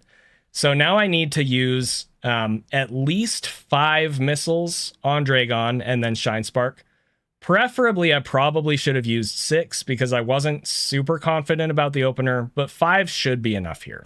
So 1, 2, 3, 4, 5, and then I Shine Spark. Unfortunately, Dragon did not die. Okay, so we are going to use this Shine Spark all the way over here to this wall.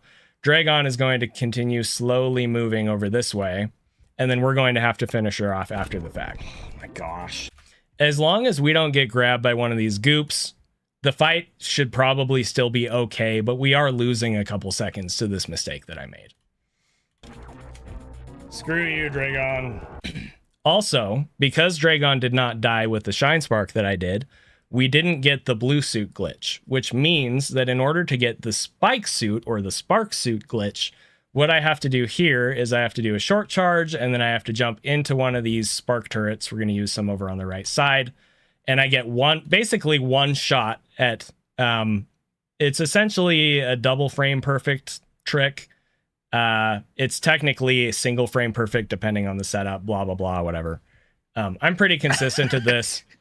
So we do the short charge, we jump up. The way that it works is you need to unmorph frame perfectly or the second frame after taking damage, and then you need to press jump exactly, I think it's 10 frames later. We do that, so that gives us a Shine Spark that we can use at any time. I'm like, whatever, it's cool, let's just get this run over with. I glance at my splits, and I see that our best possible time is now 40-50. I don't know. Whatever.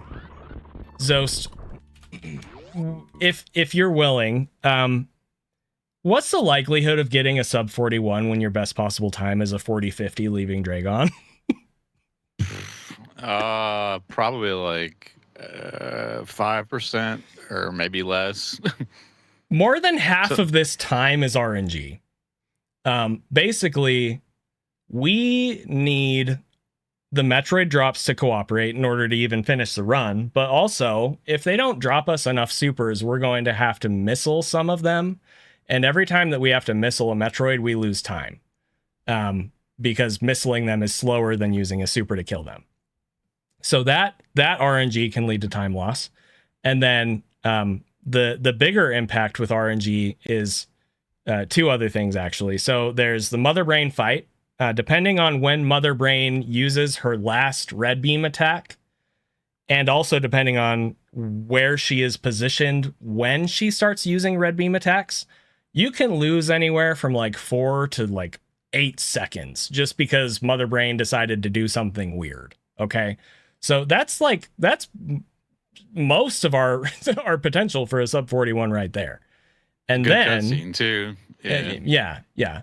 And then the last thing is that when you are doing the escape on the way to the ship, I'll push play here so that it keeps going. There's steam in the last couple of rooms, and depending on what steam patterns you get, you can lose a couple seconds just because you got hit at the wrong time. Zoast almost broke Oat's world record before I did, but he got steamed right before he entered the ship, and it cost him the time. And so Zoast PB right now is a 40-38, and it was literally because of the steam right before the ship. So, and that's just RNG. Like, there are ways that you can try to mitigate it, but what it comes down to at the end of the day is it's at least partially luck. So, I kind of forgot about that because it's just like one of those things. Like, yeah, a Super Metroid. That's nothing crazy. It happens. Yep. Okay. So another thing that I want to point out. I mentioned earlier that we needed to conserve super missiles for this part of the run. One is not enough here. We have to use this super that we already have to open the green gate that is in the very next room. And then after that, there is a missile door that we have to open in order to get into Turian. Missile doors take either 5 missiles or 1 super missile. So at a minimum, we need 1 more super. Optimally, ideally, we need at least 2 more supers. And realistically, in order for us to have a good shot at getting enough drops from the Metroids to even be able to finish the run, we want to have like 4 supers right here. And we have 1, okay? So I literally decided in this moment, coming through this tunnel, I was like, the bugs aren't going to drop me what I need. I'm not even going to try. They drop me all energy. So I slowly turn around, wait for them to drop, and they give me 3 more supers. Doing this extra farm is, I think, 2 seconds? It's at least 1.5 seconds. Like, it's bad. Okay, so we lost some of that time to get the sub 41. I knew that was gonna happen. I didn't even consider leaving.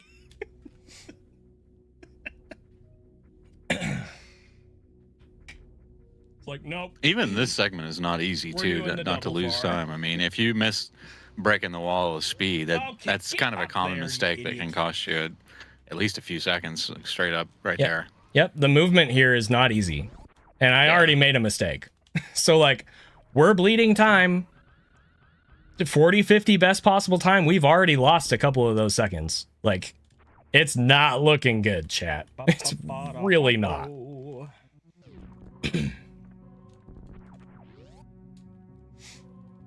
right, what do we got here? What's the That wall damage? break is so nerve-wracking on pace. Really is. I decide to just missile this last pirate to try and save a little time, because I know it's like it's still possible, but it's super tight. Okay, it's possible. If we get all the best RNG and I play super good. 40:55 best possible time. All the worst RNG was front loaded in this run, so the rest of it's going to be amazing. For a second there, I thought this was going to be the 26. I figured I would have heard about that, but that would have been a good continuation because of your 27. I think about that all the time. I think Behemoth's 27 too. Like, They didn't he get his were. first 27 with a failed lava dive? With a gravity jump. Yeah. Yeah. Yep. So that's the thing, is like every milestone in-game time that, anyway, you know what I'm saying? Like, you got a 27 because you grabbed an extra missile pack that you didn't usually grab. He got a 27 because he had extra pauses that he didn't usually do. I am half convinced that when I get a 26, it's going to be like that. And if it is, I will be super happy and I'll laugh my butt off and it'll be great. I think that'd be awesome. Drewski says, this would be the worst 40 by far. Lord Ostrich says, this is the best scuffed rub I've ever seen. He meant to say run, but I thought that was especially funny right there. MM2 says, dude, if you rip a 749 Turian right now, or to be honest. Okay. All right. So let's see what happens. Hey, Twin.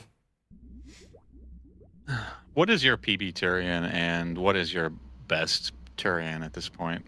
I don't can't. mind me asking. I don't actually know what it is from G4 to ship. I don't know because I don't like, my brain doesn't keep track of that stuff. But Drewski can tell you. He has a spreadsheet and all sorts of stuff. So all right. Yeah, if he's in chat, he can tell you, or you know. But it's good, whatever it is. Like, matching my best Turian is almost impossible because a lot of it is RNG, as you know. So right. All right, so let's see what kind of drops we get here. Okay, so we get a super there. That's good. We get the grouping strat here. We get 4 supers there, so that's good. Good grouping strat there. We get a couple supers. That's good.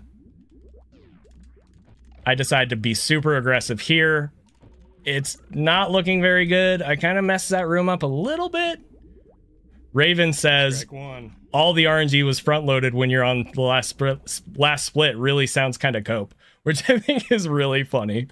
I have to use missiles on these Metroids. I don't have to, but having only 5 supers here, like, we already are in a spot where we're probably not going to get enough to finish this run. So if I can conserve a super missile by using regular missiles on these Metroids, it can be the difference. And I think it's like a second slower than using a super. So we get what we need. Okay, we got what we need. The rest of the segment was mostly very clean. We lost a little bit of time in Metroid Room 3. We lost a little bit of time in Metroid Room 4. But so far, I'm playing, like, really good. So I'm like, you know, it's still technically possible. I guess we'll see what happens. It's very, very unlikely. It's like a 1% chance at this point, or less, that I pull off a sub 41 here.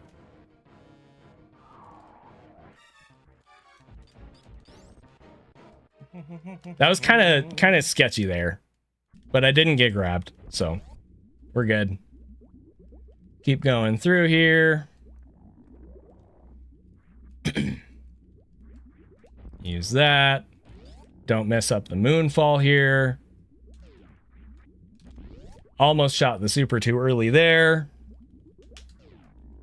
Don't mess up the Zeb skip here. Okay, we're cruising. It's all good. Now, here's another really funny thing. I actually, for the first time in probably 3 or 4 months, like, I spent extra time practicing this exact strat yesterday because I was curious about the difference in time taking out Mother Brain 1 with 20 missiles versus having just 15 missiles. I don't have to get into the nitty gritty specifics of what I found, but that being said, like I was very up to speed on exactly how I wanted to do this strat because I spent like half an hour practicing it yesterday randomly for some reason.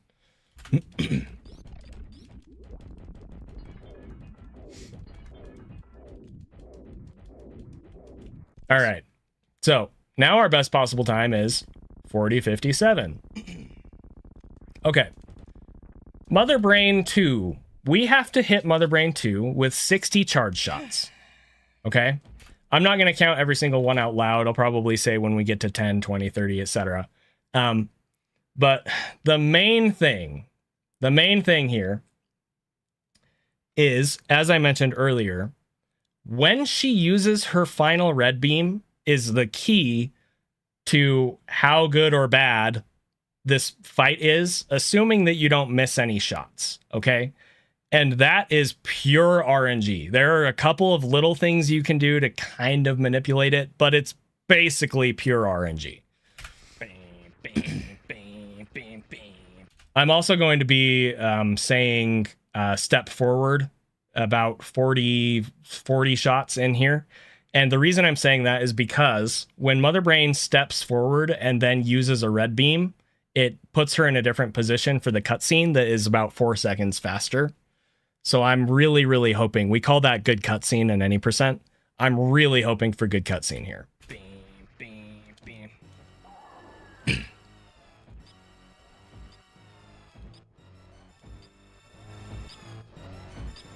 It's 10.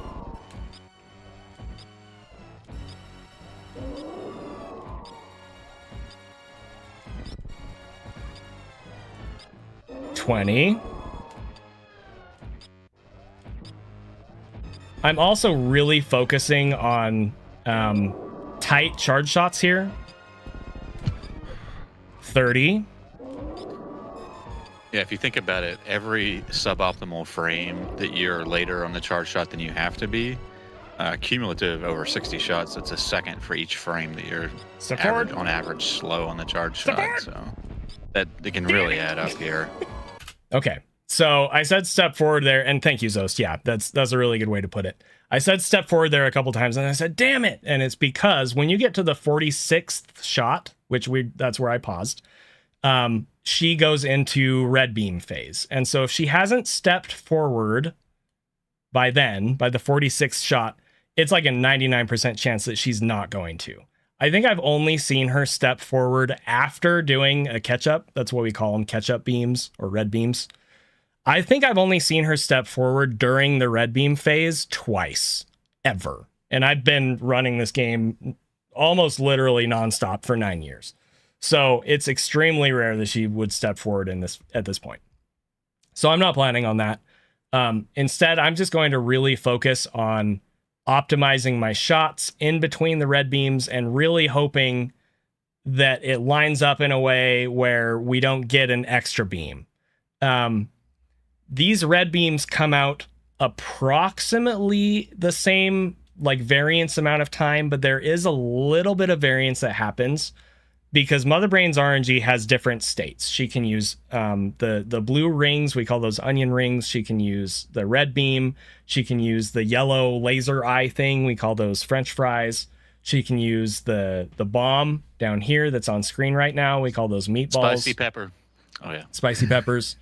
And the last thing that she can do is she can just like wait. She can just be like, I don't want to do anything yet, and like pause for like 5 frames or something, and then re-roll her RNG and say, I'm gonna use onion rings, or I'm gonna use whatever.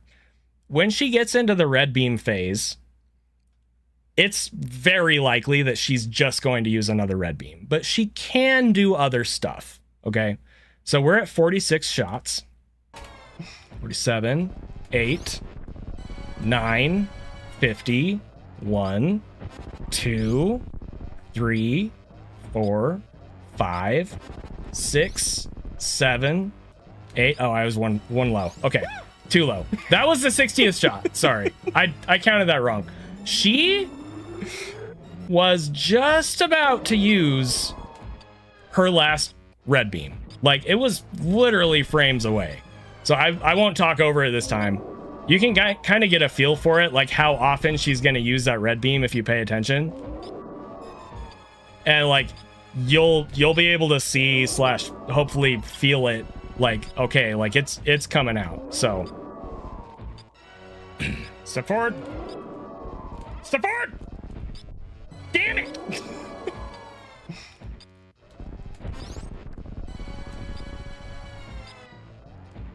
Another beam. Another beam.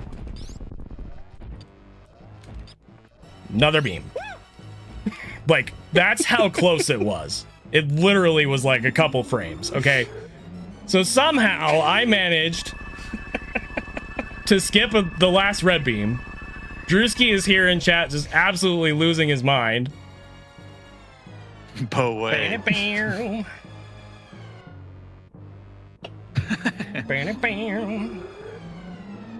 Well, MM2, I guess you're getting your wish, because MM2 said the thing about the 749 Turian earlier.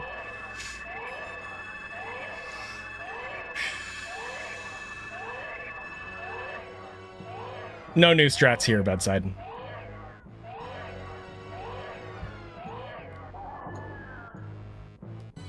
It's just very hard to optimally shoot your charge beams, because if you undercharge, then you lose like a full second. Yeah. So it's risky to go as quickly as possible, but it also saves a lot of time if over the course of the whole fight if you can cut that margin each time. Yep. But yeah, like on pace, it's really easy to accidentally undercharge by like a couple frames if you're trying to be tight with it. Yeah, the thing that really makes it, I feel like, really hard is that there's lag in the fight at certain points, and that can really throw you off because you have to add that to the sort of mentally add that to how long you've charged. Yep. The lag, and the other thing that gets me is meatballs because of the knockback. So when Samus takes knockback, she's not charging during those frames. So again, you have to kind of adjust a little bit. If you have to turn around too, that also delays the charge timer. Come on, mother brain. What I was doing with my hands was I have it's a fidget spinner thing. I was doing it to calm myself down a little bit because I knew so bad. I knew that we still Nice had a head chance, position. but I also knew that it was super close. Okay. So that Mother Brain 3 fight, I said it was so bad. It was weird. I don't know that I lost time necessarily, but it was like it didn't feel good. But I'm pretty sure at this point that I still have a chance. And I had hidden my splits because I didn't want to look over and psych myself out. Because I definitely would have during the escape.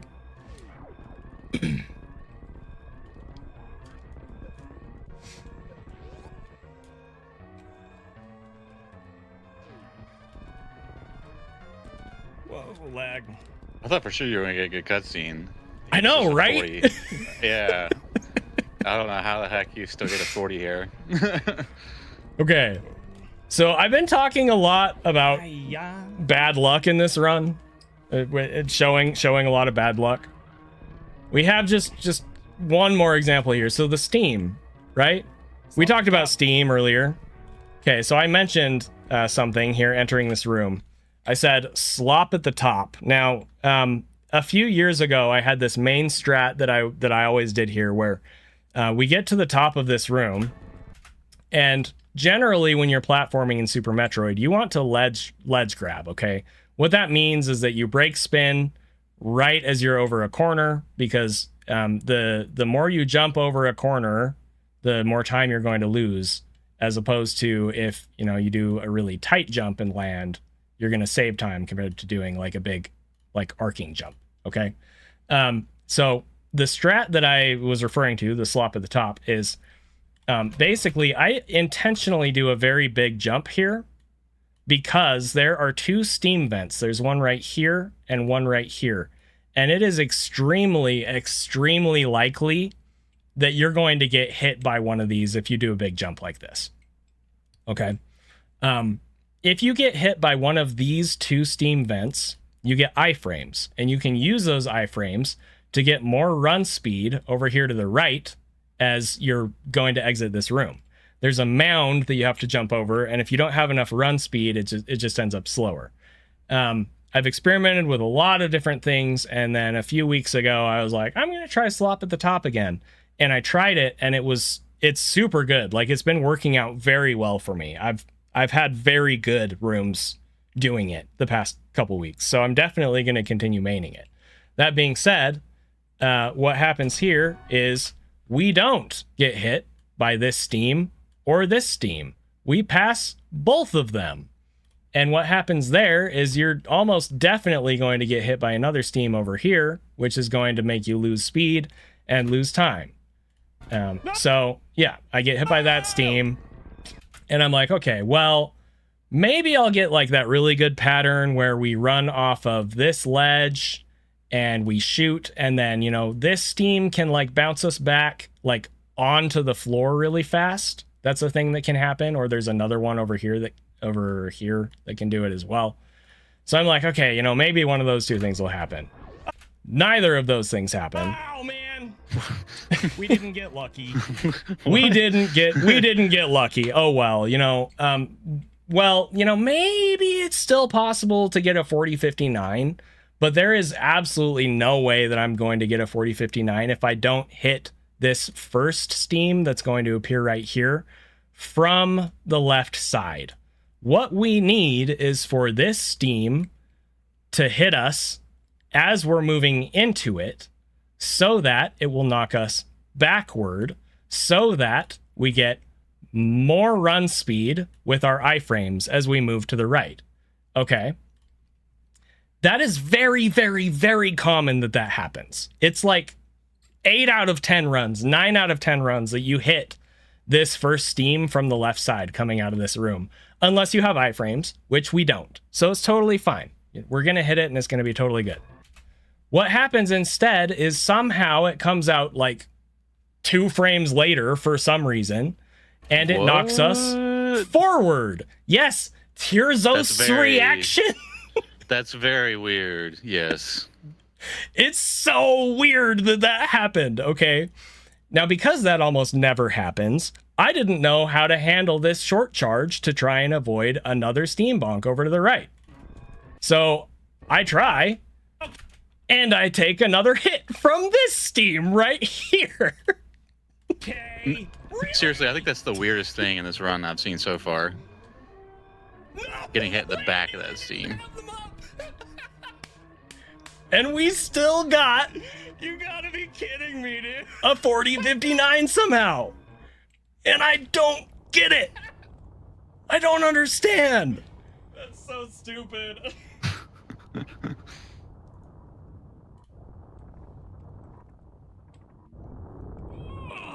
I'm just like beside myself. I just get up and walk away.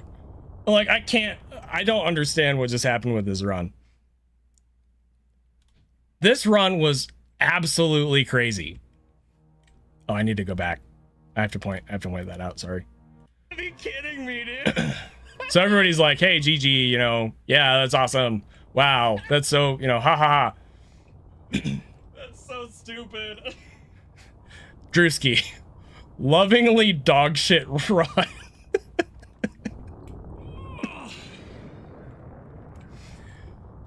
Anyway, so I know that this was long. This was a 40-minute run, and we've taken an hour and 37 minutes almost to get through it. I know it was long, but like, you guys, I can't even explain adequately like just how stupid this run actually was. And that's why I'm actually really glad that, you know, Zoast could be on the call here, because like there are a couple points where I'm trying to explain and I'm like, but like people don't have to believe me. And then Zoast is like, no, like actually, yeah, that's really weird. And he's been playing this game. He's been running this game longer than I have. So anyway, that's the run. That's also like a crash course on resource management and how freaking weird it is in Super Metroid and how it literally ripples through the entire run. That being said, like if anybody in chat has any like questions or comments or whatever, like feel free. I really Supers. Where are they? I really like this comment from Drewski. Show this run to a 2019 runner to make them shiver. Like the idea of seeing this run back in 2019 just blows my mind. Like I'm just trying to imagine, you know, being like, if I were watching the run, being like super impressed, like, wow, like look at that one round Fantoon and look at this movement and wow, it's crazy. And then like you get to like the Ridley drops and the Kraid drops and the Botwoon drops. And you're like, how is this a sub 41? Because back then, 2019 is when we were first pushing into sub 41 territory with Behemoth's 4056, and then Zoast got a 4056, and then a 40, and then you got a 4050, and then you got a 4046, like, and that was like insane at the time, right? And those, like, I know that it's been probably a long time since most people have watched Zoast's 4046, but if you watch that run, it is so absurdly clean. Like, there were so many things that went right in that run, and it got a 4046. And now, you know, we look at the any percent run, and there were so many things that went absolutely horribly in this run, and it was a 4059. Oh, guys. Like, it's just crazy. It's crazy. Oh, it's crazy, man. Dude, shut up. Zoast, do you have any like thoughts? Anything else you want to say? Or This was so bad. No, I don't think so. I mean, it's a really good perseverance 40 there. thanks, Say man. The Yeah. lava spark, the drops in the second half of the run. 2019 was not mini-Kraid, before, man. The It was before we were going for 1 rounds, and I don't even there was no know, 5x man. Ridley. Those are the biggest ones that I can think of off the top of my head. The Dragon There was Strap. There was no clockwise baby skip as well. Yeah, that's a few seconds. The Dragon Strat was a lot harder and less consistent. There's a lot of little things too. But Red Tower, like that's a couple seconds between Ripper Skipper and some of the other strats that we do there. Everybody was worse at early game, like by a lot. So like Yeah, climb itself, like I think I'm probably on average 2 to 3 seconds faster than I was in 2019, at least in climb. Yeah, it's crazy. It's crazy to think about. What was the sum of best at the point where this was your 4th ranked run? The best possible time at Wave Beam? We can look at that. Best possible time on this split was a 39:55. So, not realistically sub 40 pace, but good, very good for sure. But yeah. Yeah, these are kind of the runs that I feel like get forgotten sometimes, but they feel so good when you're doing it, and you just feel like, yeah, I handled that so well, and I don't know, it just makes you feel good about yourself and gives you some confidence. Yeah, and that's the thing is like you said, runs like this often like they don't get showcased; they just kind of get forgotten. I really appreciate that you took the time to upload a bunch of your like any percent runs, regardless of the fact that they weren't world records, and that's part of the reason that I've been doing the same thing. Like I've uploaded every single 100% 112 that I've ever run, and I've uploaded every single sub 41 any percent that I've ever run, because I feel like like, not only is it nice for me to have the record of those so I can go back and like look at them and stuff like that, but I feel like it's a pretty good resource for the community too, to look at, like, if you look at this run, this is a very, very good showcase of like how possible it is to get a sub 41 regardless of RNG, right? Like, I'm not saying that any run could do this. This run was definitely set up to succeed as far as Lava Dive. That's when things started to fall apart. Up until that point, it was phenomenally good. Like, most people probably never have seen a wave beam split like this, right?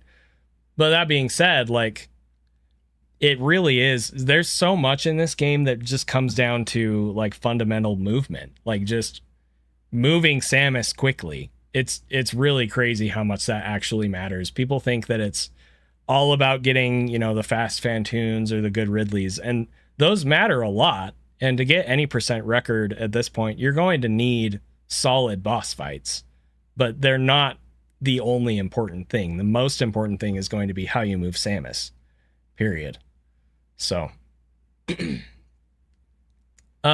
heart rate was not, it's not that it was important for me to get a sub 41 here, Iceman. It's more that I knew that it would be really cool if I pulled it off, and I did. So, you know, I was stressed about it, but like, I would have been fine if it hadn't panned out. It would have been totally fine. I've had a couple of other runs like this that were really close. Not as bad of RNG, but, you know, big mistakes or really bad RNG or whatever, and they ended up as like a 41 flat, 4101, 4102, like that kind of thing. So, but yeah. Thanks for joining, Zoast. I appreciate it. Yeah, it's always an honor to join, to be invited on here and to commentate for something like this. So yeah, thanks for having me. Yeah, I love doing content like this with people, especially you, because you're awesome. But yeah,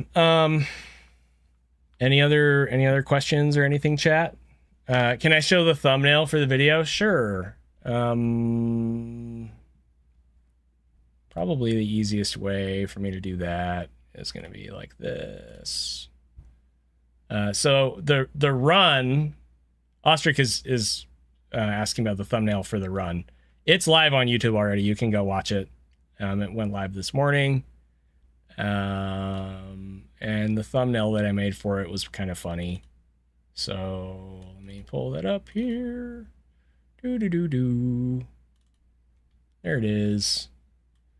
Oops. So, oh shoot, that's the wrong, there we go. Okay. Yep. So anyway, it's just, my freaking face of the botch wound drops. Like, because I don't generally put my face on thumbnails, but I felt like this one was worth it just because those drops were so stupid. They were so stupid. So, yeah. The other really cool thing to me, as shown on here, is that this was the 75th sub 41 that I've had. I am a person that really cares about milestones. Sometimes I try not to, and I just care anyway. And I do have a soft goal of getting 100 sub 41s. But like, if I were to get my actual any percent goal like tomorrow as my 76th sub 41 or whatever, I probably wouldn't force myself to continue running any percent to get the 100. I would continue running it for the tournament, obviously, but like, anyway. So I think it's really cool. I thought it was super cool when I got 50, and now I have 25 more than that. So that's neat. But yeah. Anyway.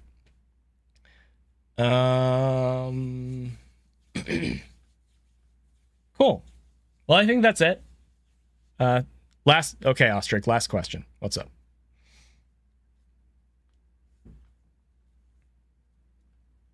Can we get Botch Wound faces an emote? Yeah, I'll think about it. I'm not gonna promise it. I'll think about it. It's a good one. I like it. So I'd say probably, but you're making me do actual streamer work. Come on, dude. I just want to show up and click go live and that's it. You know? No, that's cool. Thank you guys for showing up. I need to check on my family. I can't promise that I'm gonna do runs. I don't know.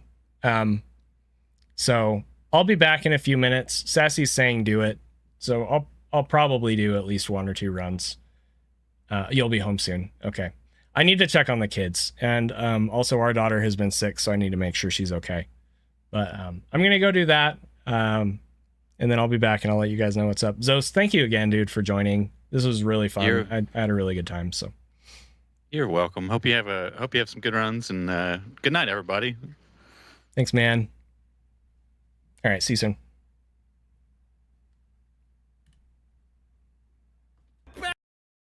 Back up, dude.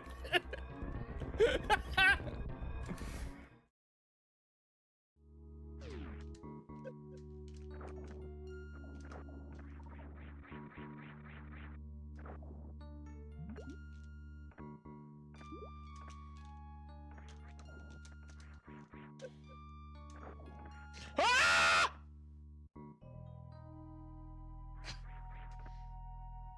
What just happened?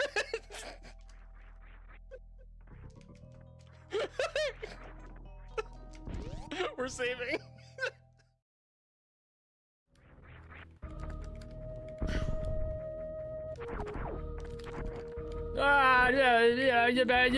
Yeah.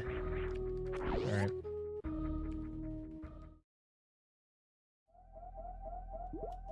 I think we can just skip this. I hope. No! No!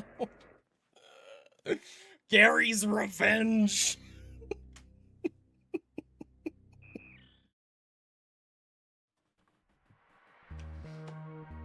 What? Yo, did you guys see that? I'm basically Spider-Man. Did you guys see that? I was like, you didn't see it because it's off camera. But I was putting my amiibo away, right? I was like, and then when I was moving my arm back, my water bottle was like, and then I was like, yeah, Spider-Man.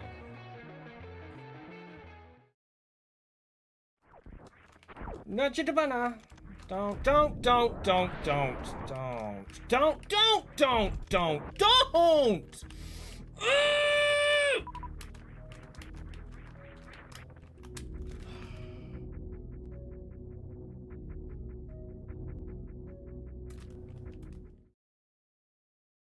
Well, okay. Dude. What?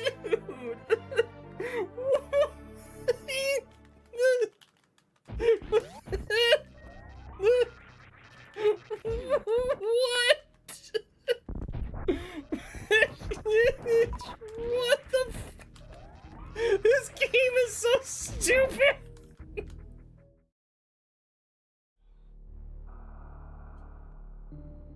Oh, hi. Hi, I didn't I don't remember telling you that you could just jump on my lap like that. I really don't. I don't remember that, Nia. Wow. Okay.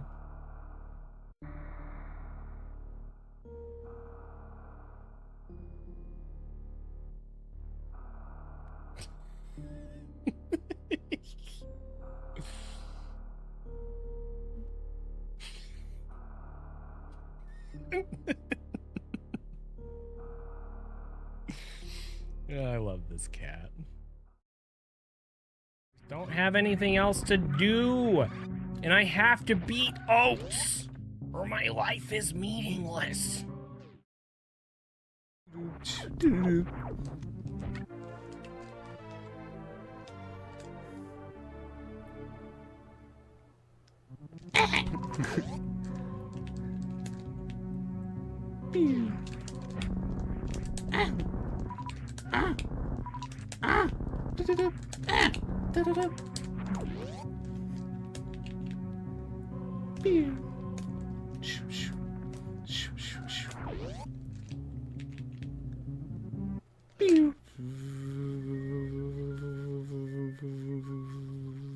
This can't be a world record.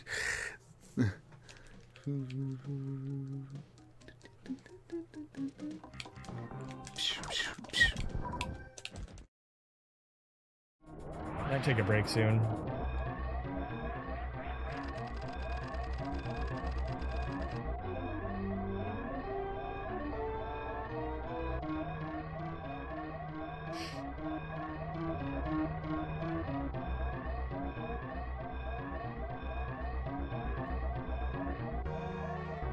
Yo. Yo. Yo. No! I jumped too early! Dang it. Oh, man. That sucks.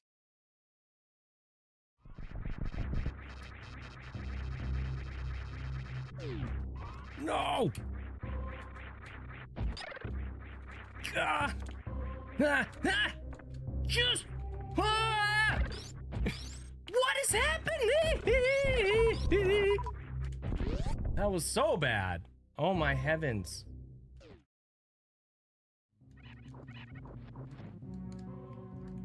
Nutty be them. Why am I bad? I wish I wasn't bad. Everything is freaking stupid. I'm trying to be good, but I can't be good because this game is too hard and I got scammed by the waiver. The waiver didn't drop me a missile, frickin' waiver. Why you gotta be so stingy, waiver? I don't understand. I'm just trying to go fast, and you're such a frickin' jerk. You're never dropping me the missiles. Good gravy, that was bad. Please. Please. Please. Please. I can commit to trying to get one run started. I'm not saying that's all I will do, but that's all I can commit to. Okay? So that's what we're going to do. We're going to try to get one run started and we'll go from there. That being said, I have to kind of change things a little bit here. No, my camera's good. It could be like this. It's fine though. Generally anything right here is fine.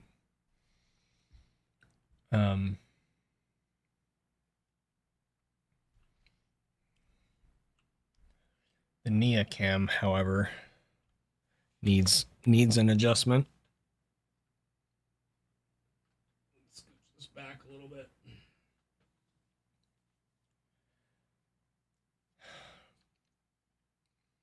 Okay. You can see her. She's harder to see on the vertical because it's slightly different, but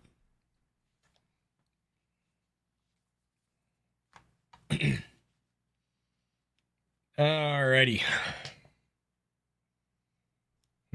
No worries.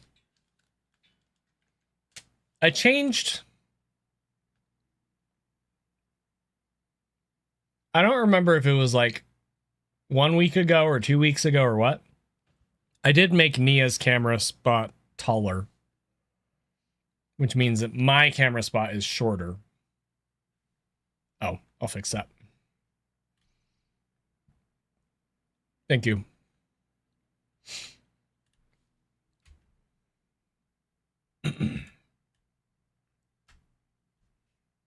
Okay. I need to open my input viewers and live split.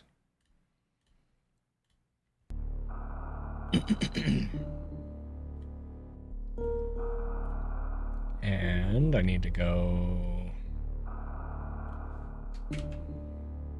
here to make sure my recordings are working. And I need to free up some recording space.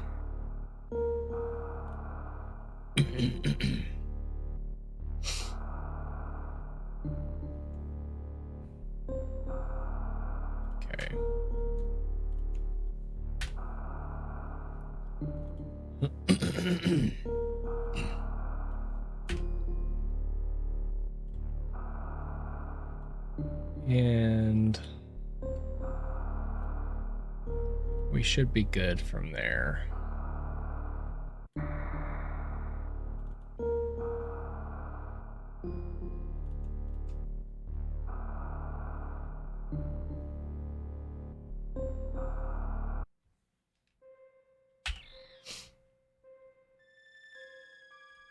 Okay.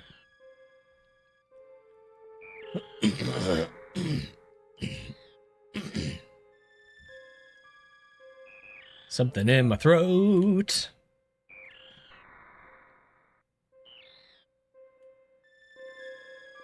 All right. Cool.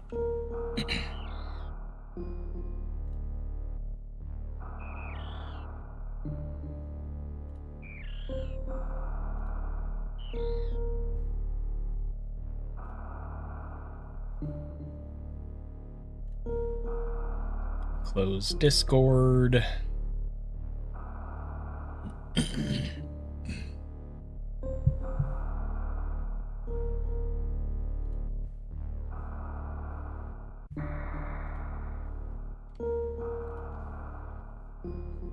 Okay.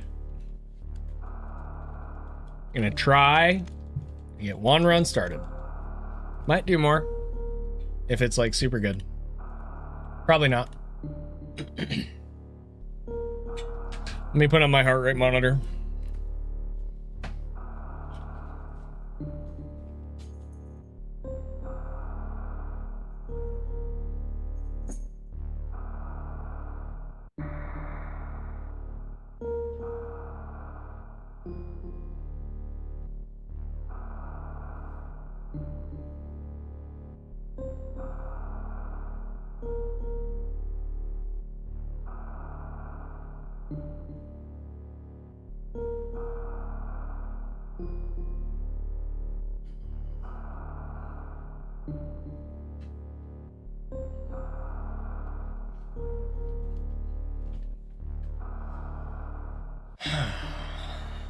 Oh, right. The verticals.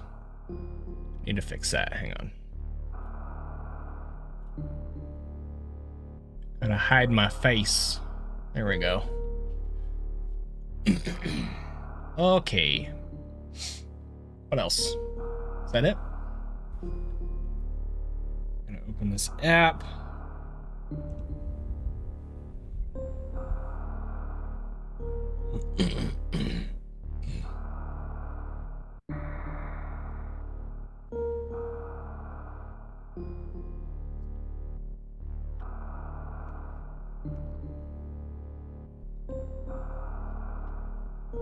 And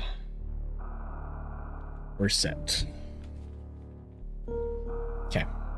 I would not be surprised at all if this fizzles out in the next like 15 minutes. Just so you know. But hey, maybe something really good will happen.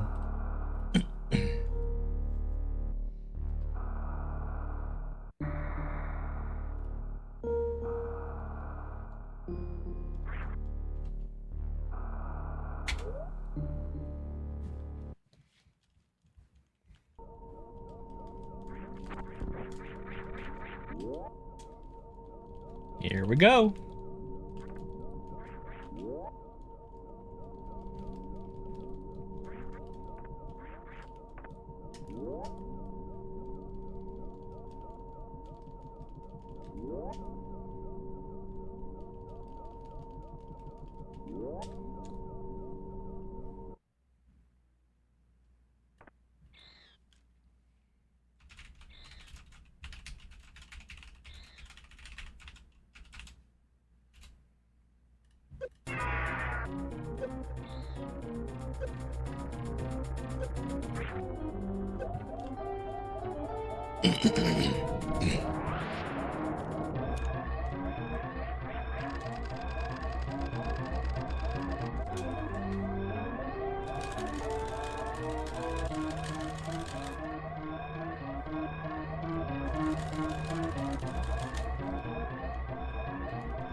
No, dude.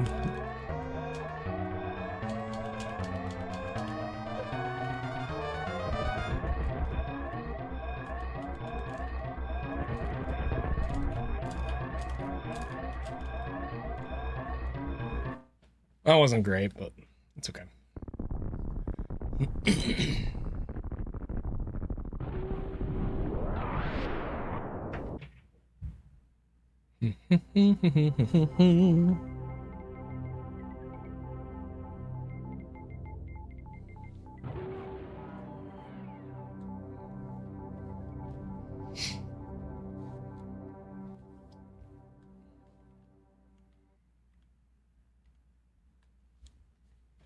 So long as the drops behave, copium.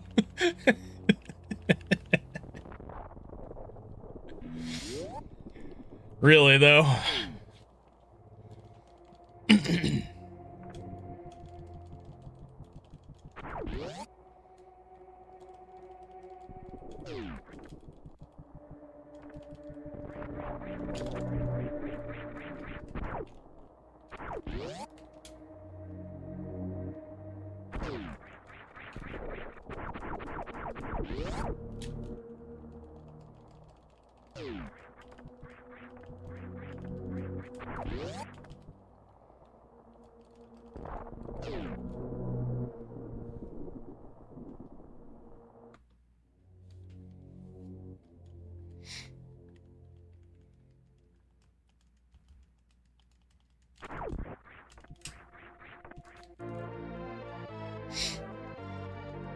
Dude, mobile typing has only gotten harder for the last, like, decade. I don't know what is going on.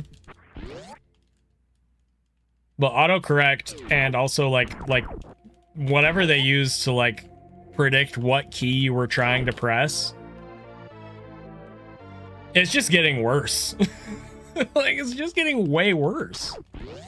It's frustrating. Sometimes I have to try to retype the same word like 6 times.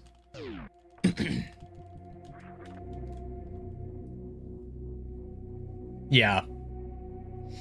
Yeah, so I can't do swipe to text. I was never able to make my brain work that way, but like, I know what you mean.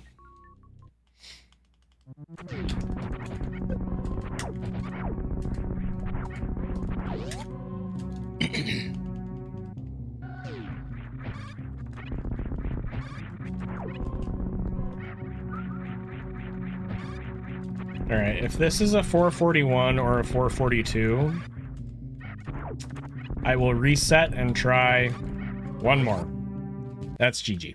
Okay. We're going to reset and try one more. Like I said, I don't have like a ton in the tank to do this, and my kids are going to bed soon. So that's a factor. Who knows? Maybe Sassy will get home and like we'll decide like I'll just put him to bed and then come back and do more. But very non-committal for the rest of the night, so.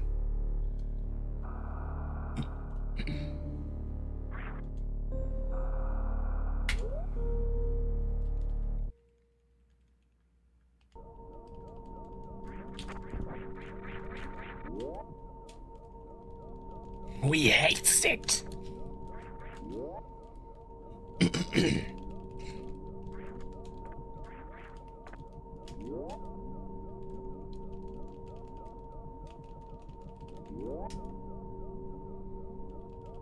Oh, dude. That's so dumb.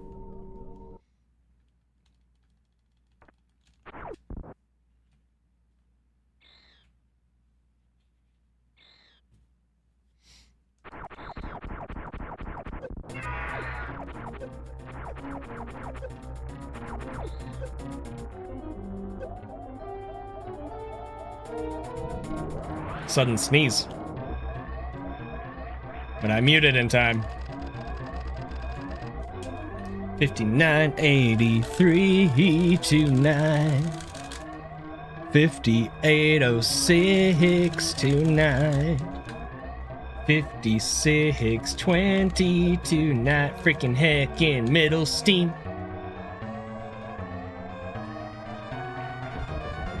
Bam, ba down, ba down, bam, bam. What? Dude, I never missed that wall jump. That's lame.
No, dude! Oh my gosh. ZENI, why are you being bad?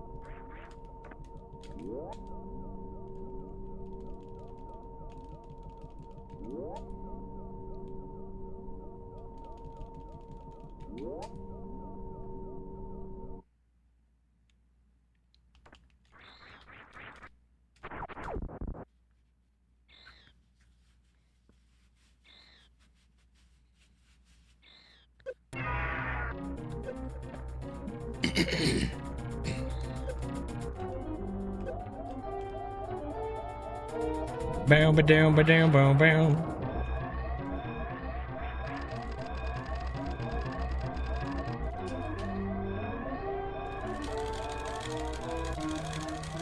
No! No!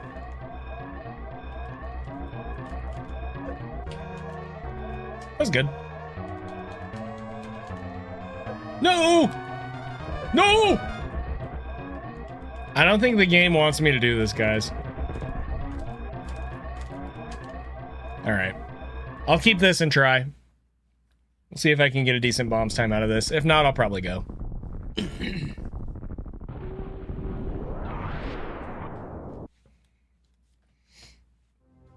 Hang out with my kids. I don't know, we'll see. I have been spending a lot of time with them lately, so I don't feel bad about deciding to do this instead if that's what I decide, but also like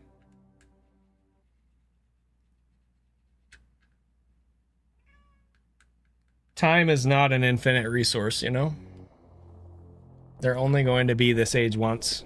Once it's gone, so trying to make sure that I prioritize that appropriately. I've been doing pretty good. Been doing pretty good with that lately. It's not that, Ostrich. It's just, you know, I love my kids more than you. I know that's hard to accept, but it's just the truth. How old are my kids? So my son is 12, my daughter is 9, and my other daughter is 7.5. Congrats on having another one on the way. That's awesome. I hope that you can I hope you can be present, you know? It's not that I was ever a bad dad. I've always been a fairly decent dad, but like there were a few years where I definitely wasn't present enough. And the thing is, like, I don't even blame myself for that because I had a lot of trauma and stuff that I needed to work through. And I didn't even realize it. Like, I kind of did, kind of didn't. It's kind of a weird thing. But, like, a few years ago... Oh my gosh, not that. A few years ago, I had a realization that, I already regretted the time that I'd missed with them. And I was like, well... I can't go back and fix the regrets that I have, but I can prevent it from building more in the future. And I've done a really good job of rebalancing and reprioritizing that stuff since then, so.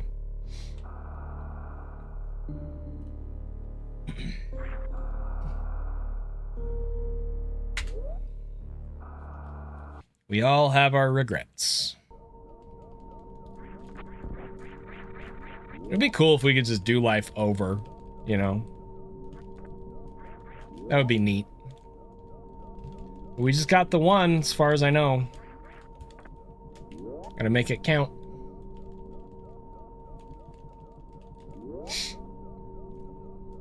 I'm so happy because I'm a gummy bear, gummy bear.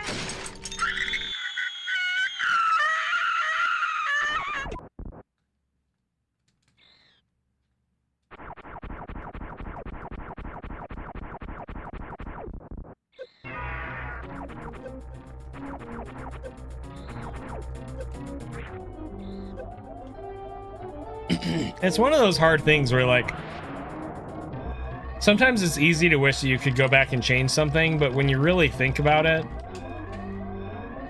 like, we don't know what else would change if we did that. And there's a lot of things in my life that I'm really happy and grateful for. Like, I wouldn't trade them for anything, you know? I wouldn't trade my family for anything. What if I went back and changed something and I didn't have my family because of it? Like,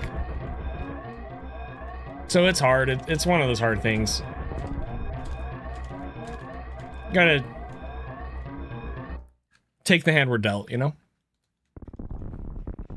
But that's not to say, like, I've been through a lot of things in my life that I wouldn't choose.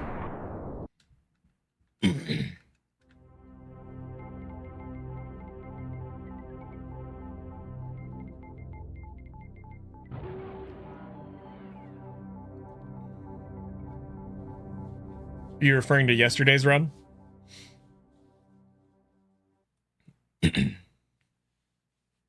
Yeah, thank you. I am actually really proud of it. As funny as that sounds. Like, you see the time and you're like, eh. But then you watch the run and you're like, what? So. It was so bad. So bad.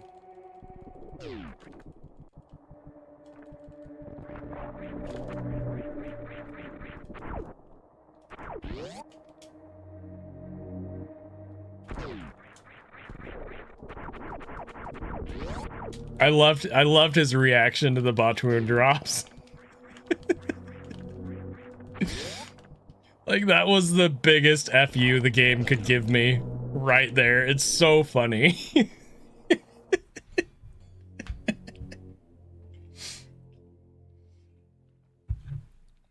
Just like, nah. Nah.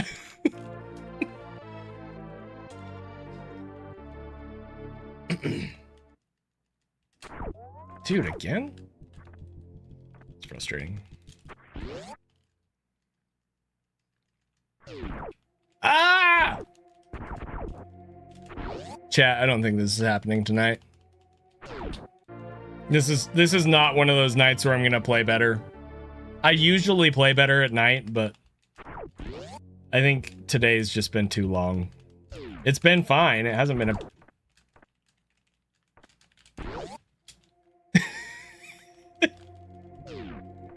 Hasn't been a bad day. But I think we're GG here. I don't think this is going anywhere.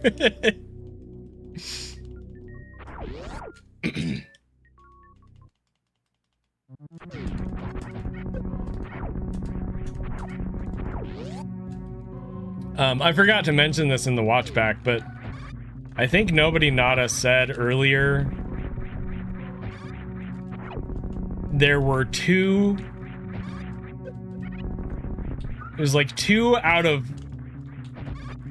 like 2,000 possibilities in that RNG seed that would have resulted in those Batuan drops, or like something like that. Like,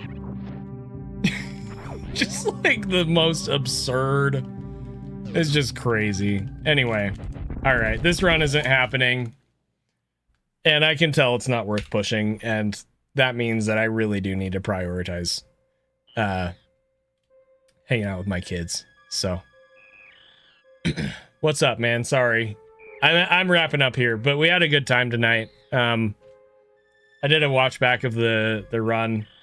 I think you'll be able to watch the VOD on Twitch if you want to, but I for sure have a recording that's all good and it's going on YouTube, and that'll be up tomorrow morning. So it's worth a watch.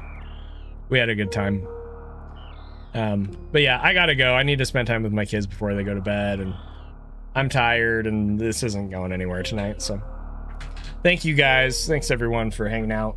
I don't know if I'll be back tomorrow. I'm not going to promise anything.